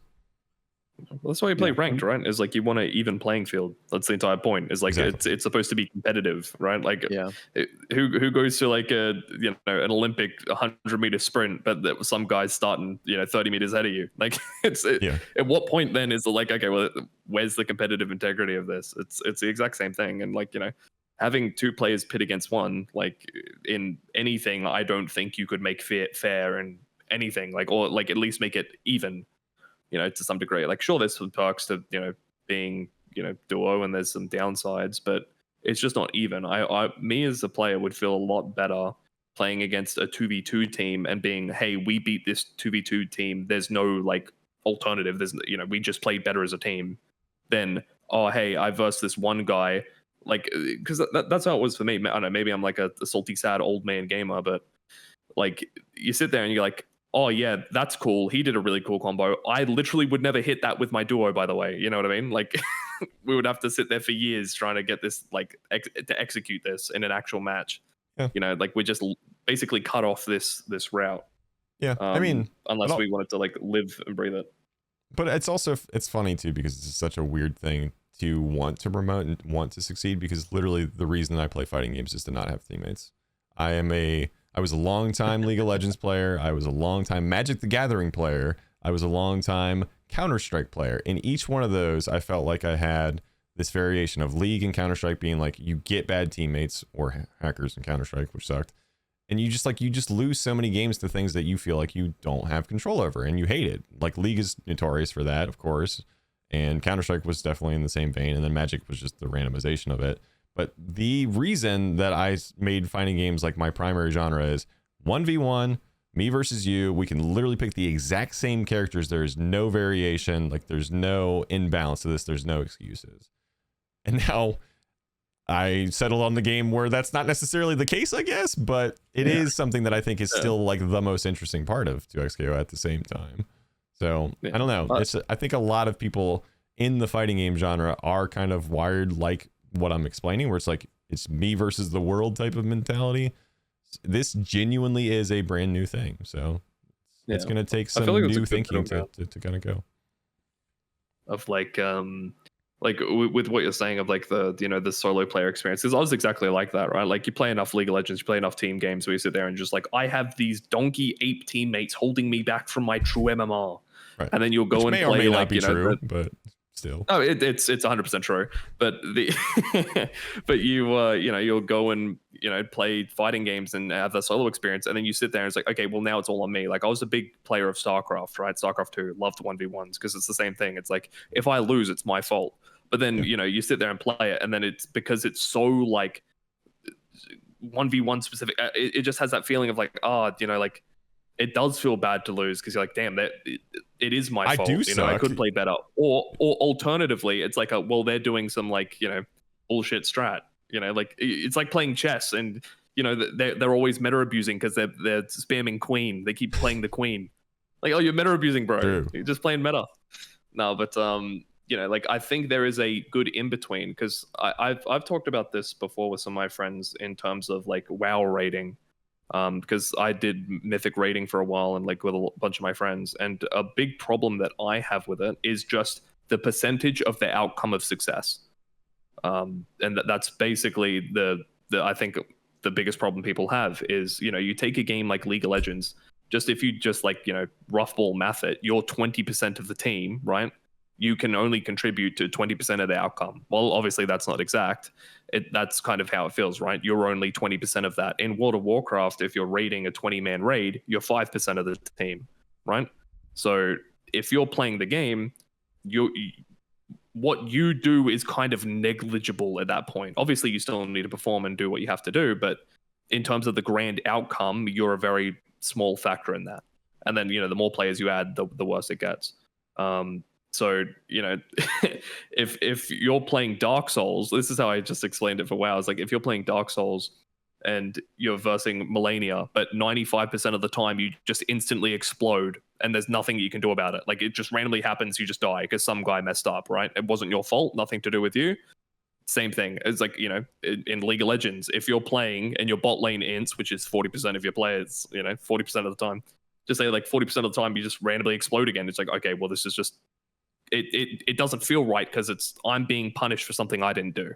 Yeah. But I feel like there is a mid ground where you do get the benefits of team games with a smaller player pool. Like if there's 2 players, right, it's 50-50. You have a very sizable chunk of the outcome. And if you're playing, like, with duos being, not random, you're not queuing with random people, you're playing with someone you choose to play with. That's a huge difference as well. As you're not given a random player, you're choosing that player. Yeah. I think there's a really healthy middle ground there where it is, a best of both worlds scenario. I think the weird realization though is it's more than 50%, actually. Strange to say, but if you think about it, because it's not just character and it's not just health bar, not having control of my assists or push block or when I break, like if you have a genuinely weak teammate, no offense to anyone I've ever played with or anything like that, you feel it for sure. And it's not just like, oh, I can carry because I can still control my assists, or I can still break for myself, I can still kill both of their characters with my one character. It is less than 50% for sure when you're playing. Yeah, it is. Like you feel it for sure. And that's really hard to balance for sure. Yeah, you find out too when you're playing with somebody who, like I said, I played with my brother. He doesn't play fighting games, and it's fun. Like it's, I gotta give him credit for allowing one player to pick pulse combo because he needed it.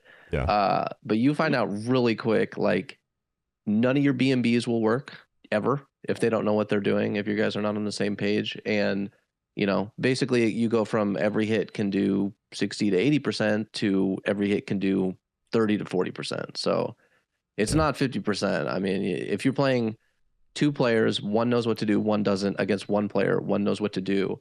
You feel like it's a 1v1, but it's not. It's almost kind of a 2 versus 1.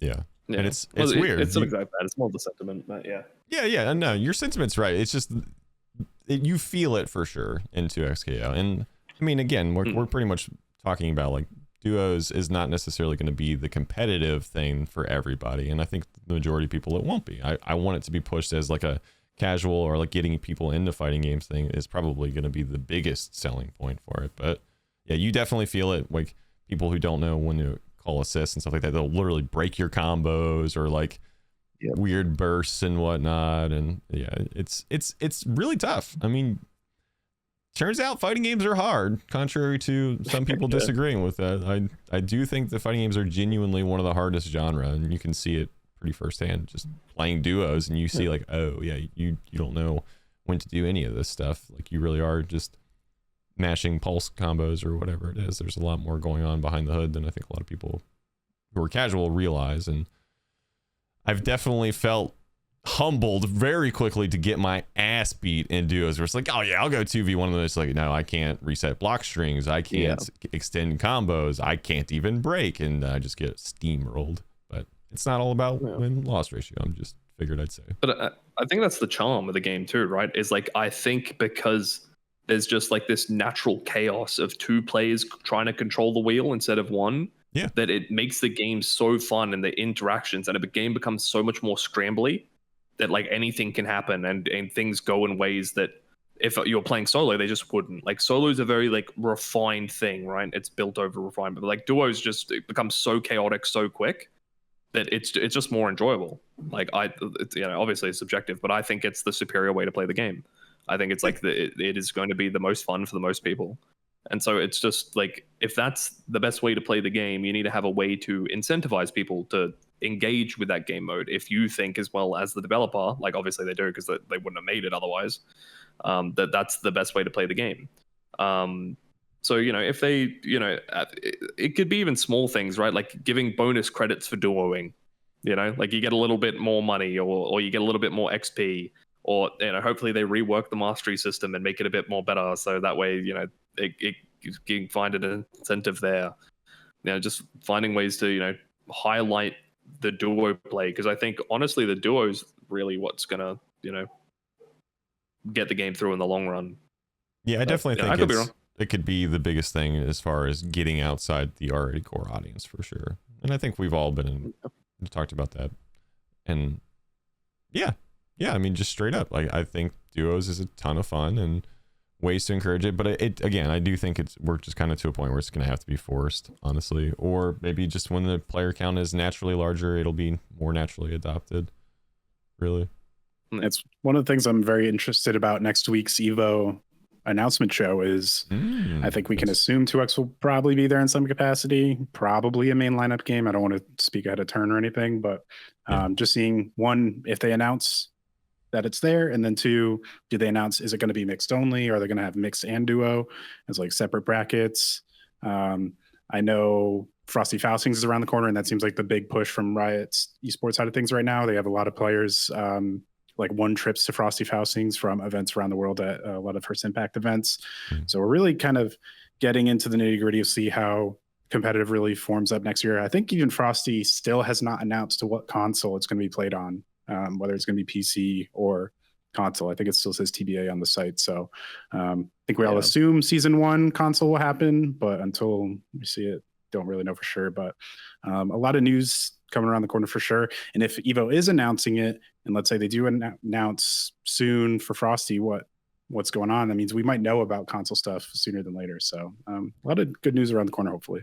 Which would be interesting at the same time, because I guess we're kind of in that same boat of, we think that launch is probably towards the end of January, right? Like the season ends, what was it, like January 20th or something like that? Yeah, January 20th is going to be season 1, according to the Battle Pass timer. So Faustings is what, 9 days after that? So theoretically, launch should have a huge balance change. They talked about how they wanted to shuffle everyone up, and if season 1's going to happen on the 20th, that's right before Faustings. I guess they'll have to decide whether or not they're going to play on previous patch or current patch. And then if it's platform difference, that would be kind of weird if people couldn't practice the platform ahead of time. They have talked about how they're trying to specifically build the PC version to mirror how the console's going to feel.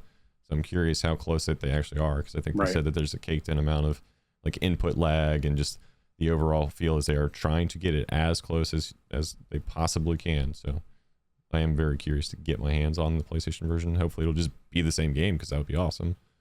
But it'd be interesting. I think Frosty got to figure out cool regardless, because they put 50K towards it. So there's going to be a lot of players going.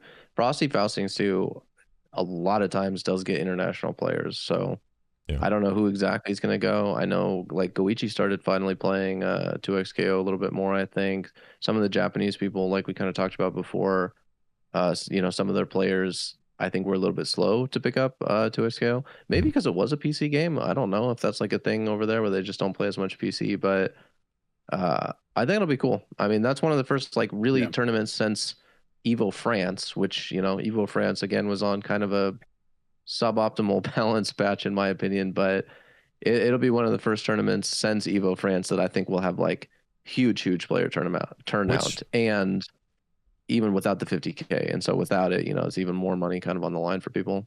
Which in all likeliness, Evo Japan will be the first actual mainline 2XKO too. Because Evo France had a side tournament, but it was not like a mainline game at the same time. That's true. I forgot it wasn't even a main, yeah. I mean, because I'll be shocked, like Nitten was saying, like, I will be shocked if 2XKO is not a mainline Evo game. Oh, yeah. Obviously, I don't have any information about it, but I will be for sure. stunned. Yeah, that would be absolutely insane. So I'm expecting it to be. I guess it's technically possible that it's not, but I think the best of competition for 2XKO really is to come. I think it's getting more and more players from more and more regions. I think the balance is going.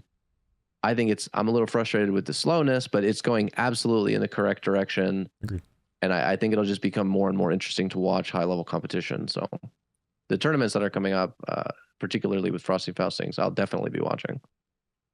Yeah, because I mean, we've seen a little bit of international play, mainly with some of the French Dragon Ball players have definitely had some really high level play, but we have not seen like the Japanese competitors. I want to see Goichi would be a perfect example of one. I really want to see where he goes with this game and if he's going to have the Dragon Ball rivalries of yesteryear and all that sort of thing. So Evo Japan being again probably the first headliner for it, and then obviously Evo proper I'm sure there's gonna be a lot of people who come out and it turns out have been grinding the game the whole time, and now all of a sudden there's this big international representation, because I'm sure it's gonna be a big game. I'm sure it's gonna have high attendance and everything like that once we finally get to that point, but we really just haven't quite gotten there yet.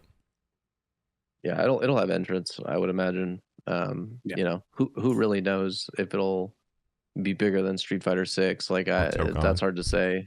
Yeah. If we get Tokon's gonna have entrance too. But I think that'll be you out know, for as you. far as it goes for like its own thing, as far as it goes for like the representation for tag fighters, you know, the market for everybody who played Dragon Ball Fighters is right there for the taking. And like you said, right, like Wade or Wade, I don't know how he pronounces his name, but Wade.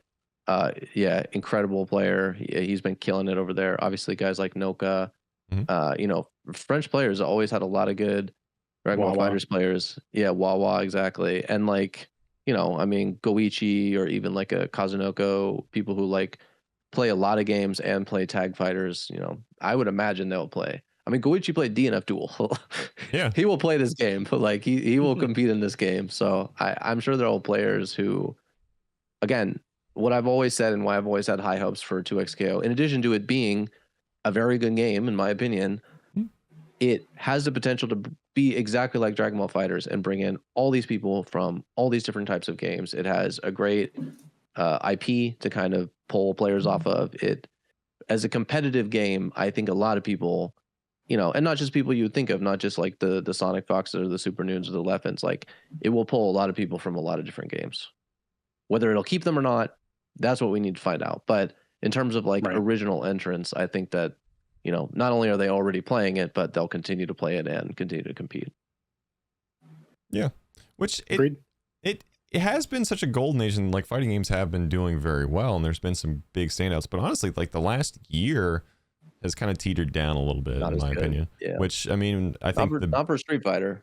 Not for Street Fighter. Crushing, but yeah, but for everything else, yeah, I agree. But really, just in Japan though, like I mean, it's doing good in the US, but it's not like thriving like it is in Japan. It's like a very unique situation over there. In Japan, yeah, it's very weird.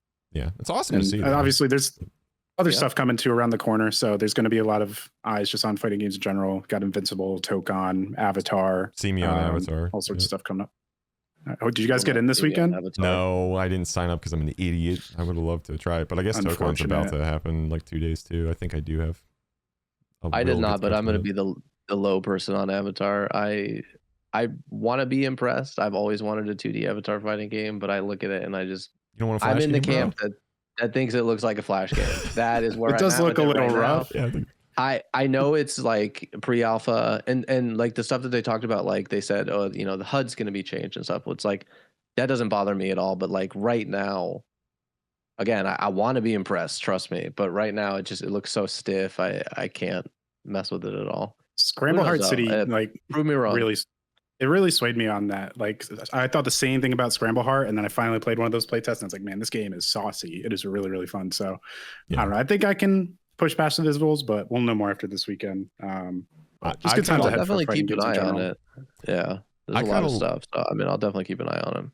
I love it in the fact that I know 2X is going to be my main game no matter what. Like it is just locked in. Like it would have to be a monumental shift for something to pull me from that. So like knowing that it's going to be a secondary at best kind of makes me want to embrace the Kuso look of it. Because I mean, that's pretty much how I felt about Hunter x Hunter. And I still love that game. That game sucked in so many ways and it looked like garbage, but I still love that game and wish it would have been around for a little longer. Truly. I was really low on Hunter x Hunter also, so... Yeah, the sound design is literally the worst I've ever experienced in a fighting game, and that's Ultra Fight the count to exist. So it's that was crazy. But I mean, no shade to the game. If people have fun with it, I mean, more power to them for sure. I don't want to yuck anyone's yum. Yeah. I love DNF Duel, so I'm you know. True. Combo Breaker champion can't be talking shit on any other Kuso games. I'm no stranger to picking a game that you love, that you acknowledge is not the greatest game in the world. So yeah, I think that would be cool. I hope it's like a cheaper game. I hope it's like a smaller game intentionally. Like I don't think that it's going to be Evo mainline game by any means, but I think that there's certainly a place for just a small. I always hope that, and I'm always disappointed. That's what I hoped for with Hunter x Hunter. When they revealed Hunter x Hunter, I was like, if they make this a $30 game, I'm on board. And then it was like $50 or $60 or whatever, and I was like, well, yeah. It's a big day for the 12 people. That game almost didn't launch with rollback, and it would have been a full. Yeah, I know. In the beginning, it's even worse that they delayed it in the rollback. Yeah, it was horrible.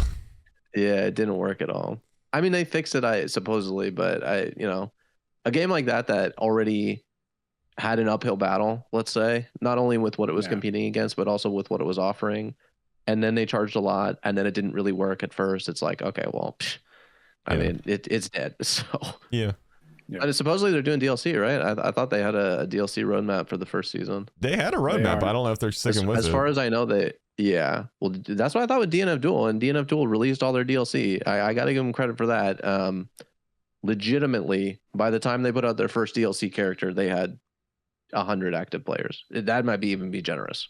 Yeah. So that Hunter was 100 active like day one. So I know that was really bad. And like, I don't like to go off of like Steam charts for like dooming, but I was looking at that and I was like, that cannot be right. Like, that is tough. I was one of them. It's right. Trust me. Yeah. Max the other day was talking about how City of the Wolves might be getting a season 2 announcement in the near future. And I'm like, man, what does that look like? Again, I don't want to throw shade at games or whatever, but just what I saw from the interest and player count level, man, I don't there's a lot of money behind it. I will say Fatal Fury is genuinely good. That's the difference. Like Hunter x Hunter is Kuso, and I loved it as Kuso, but Fatal Fury I genuinely think deserved better. And I think if it would have come out at the right time and marketed better, it could have been a big game. But I genuinely think it's a very good fighting game that was underplayed. So I talked to a couple people about this who really like Hunter x Hunter, and I cannot figure out exactly what went wrong with City of the Wolves, because it was not money. I mean, they had money. It was not, necessarily name recognition. Like, I know a lot of people have suggested, like, oh, if they made King of Fighters, 16 or whatever they were on, like, that would have done better. I don't necessarily think that was the problem. I think it looks good. It's a good looking game. Everybody I've talked to says it's really good. It's really deep. It has a lot of interesting mechanics, not only with like Just Defend, but also, with everything else they have in there. There's multiple gauges, like I can't pinpoint exactly where that game went wrong, but like you look at it and like it's just, I mean, it's like they're paying people to compete at this point. Yeah. Like they have these world tours and that money is like up for grabs to a certain extent because the player base is so small. Like, people can really, I think people play that game kind of opportunistically. I mean, I know Diavone has like talked about, because he had qualified for the SNK World Tour, and he was basically saying like, yeah, I'll play it for a couple of weeks beforehand because I want to do well and I want to try to get the money, but then after that, I'm probably not going to play it as much. And it's like, I don't know. That's a tough one to look at, like where that went wrong, because that's a game that I thought was really primed for success, and I think it was developed well, and I think it was released. Obviously they made interesting choices with the marketing to include, like Ronaldo and DJ Ganucci or Salvatore, which it's funny is the DJ guy actually looks like kind of a cool character, the way that he was designed. He's cool and his music's good. It just didn't hit. I don't know. That's one of those tough ones where like I definitely thought that would do better, but it just didn't hit. Yeah, I feel like it just overlapped a little much with Street Fighter personally, but go ahead, Bruiser. Yeah, I agree with that. But I also think that when we're talking about the fighting game renaissance, this is not like battle royales. Well, now all of a sudden there gets to be 10 fighting games that like blow up. Like I think we are seeing that some of them are just going to die, unfortunately. And I think that as much as I hate to say this, I think it's inevitable with some of these other ones that are coming up. And there's a lot of really cool fighting games that are coming up. But I think that depending on when Tokon happens, that's certainly going to change the perception and success of something like Invincible or something like Avatar, or like all of these different games coming out around the same time. Like it is a niche that they're appealing to. Dude, I am a long time Virtual Fighter player, never competitively. I was never any good at it, but this was legitimately like one of my first fighting games where it's like, this is my game. I would love for that game to do well.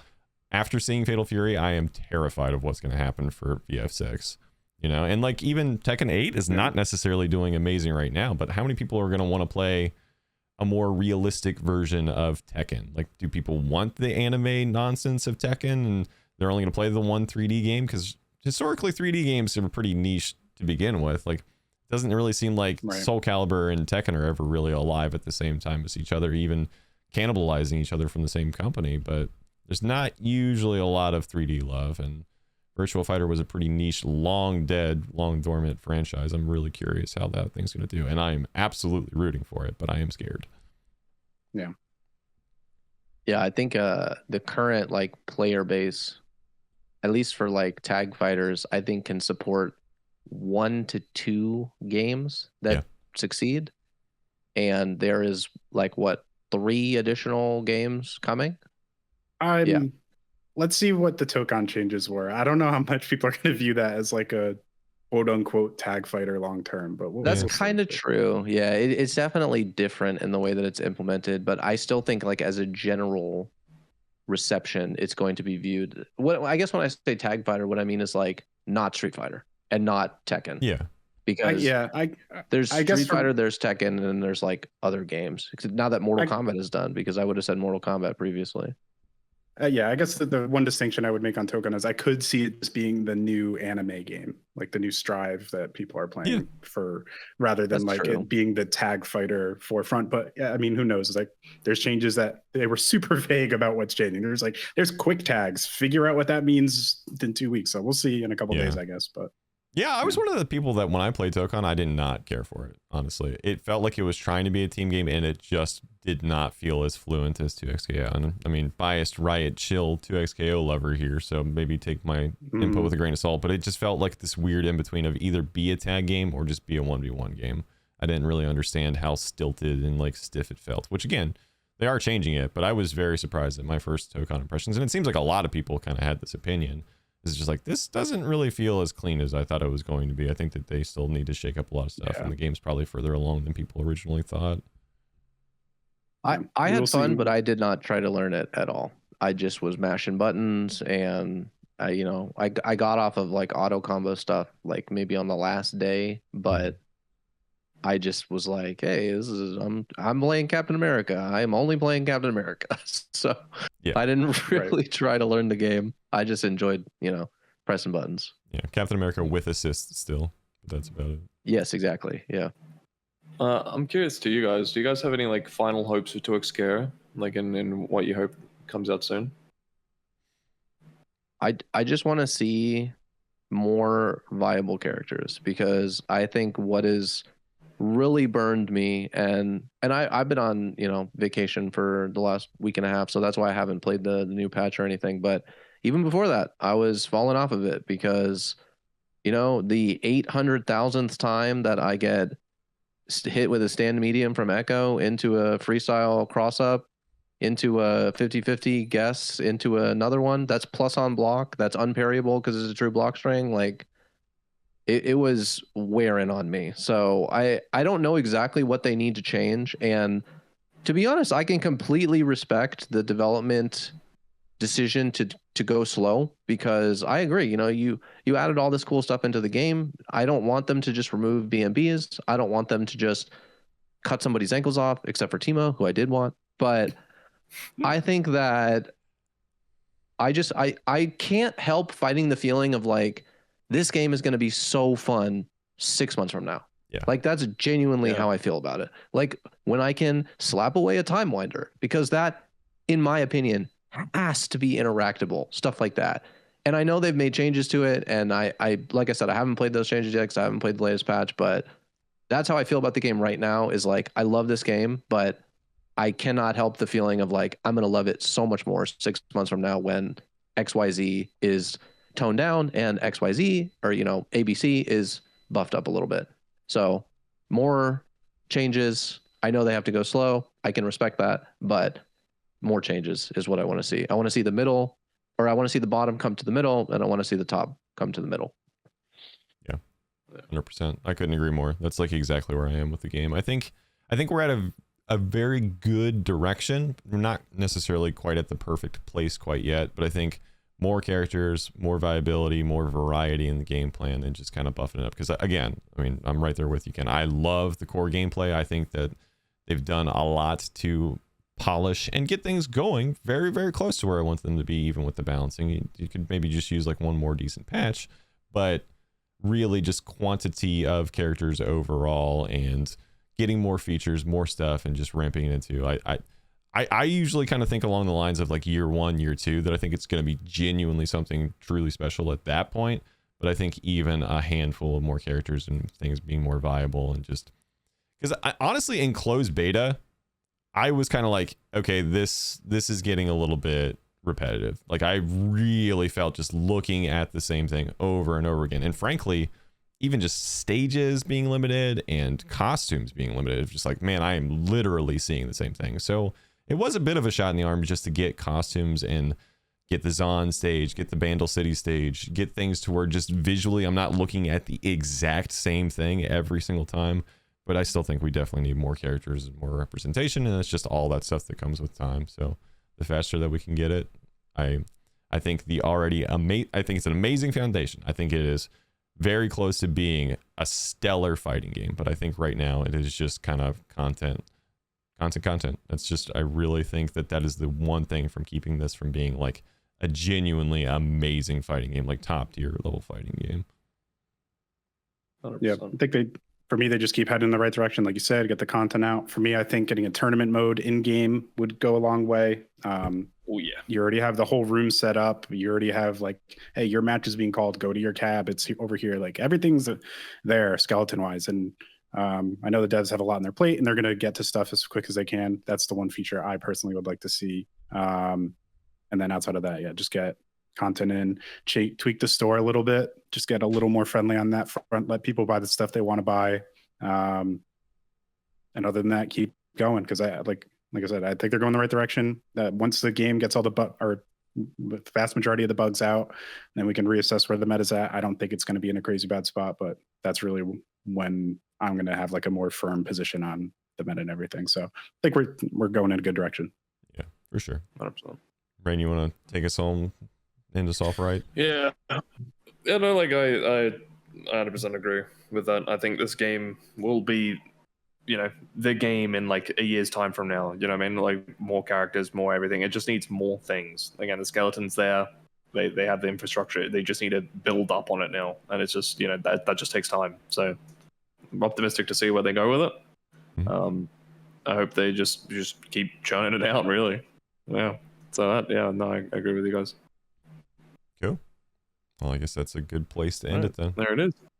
Yeah. Then you want to shout anything out before we go? Just stay tuned to, if you guys want to follow me on my socials, it's just Nitten or the Nitten on everything, but just stay tuned onto the competitive side of things. Frosty should be really, really fun. I would tune into the Evo announcement show. Just get ready for next year. It's going to be fun. Cool. Ken, what do you got? Yeah, the only thing I would say is like, I complain a lot. Like I said, I'm a born and bred complainer. Because you're passionate. But we all love this game. Yeah, I am passionate. We all love this game. That's the thing. From the first time that I played this game, I really loved it. I just vibed with it immediately, which doesn't happen that much.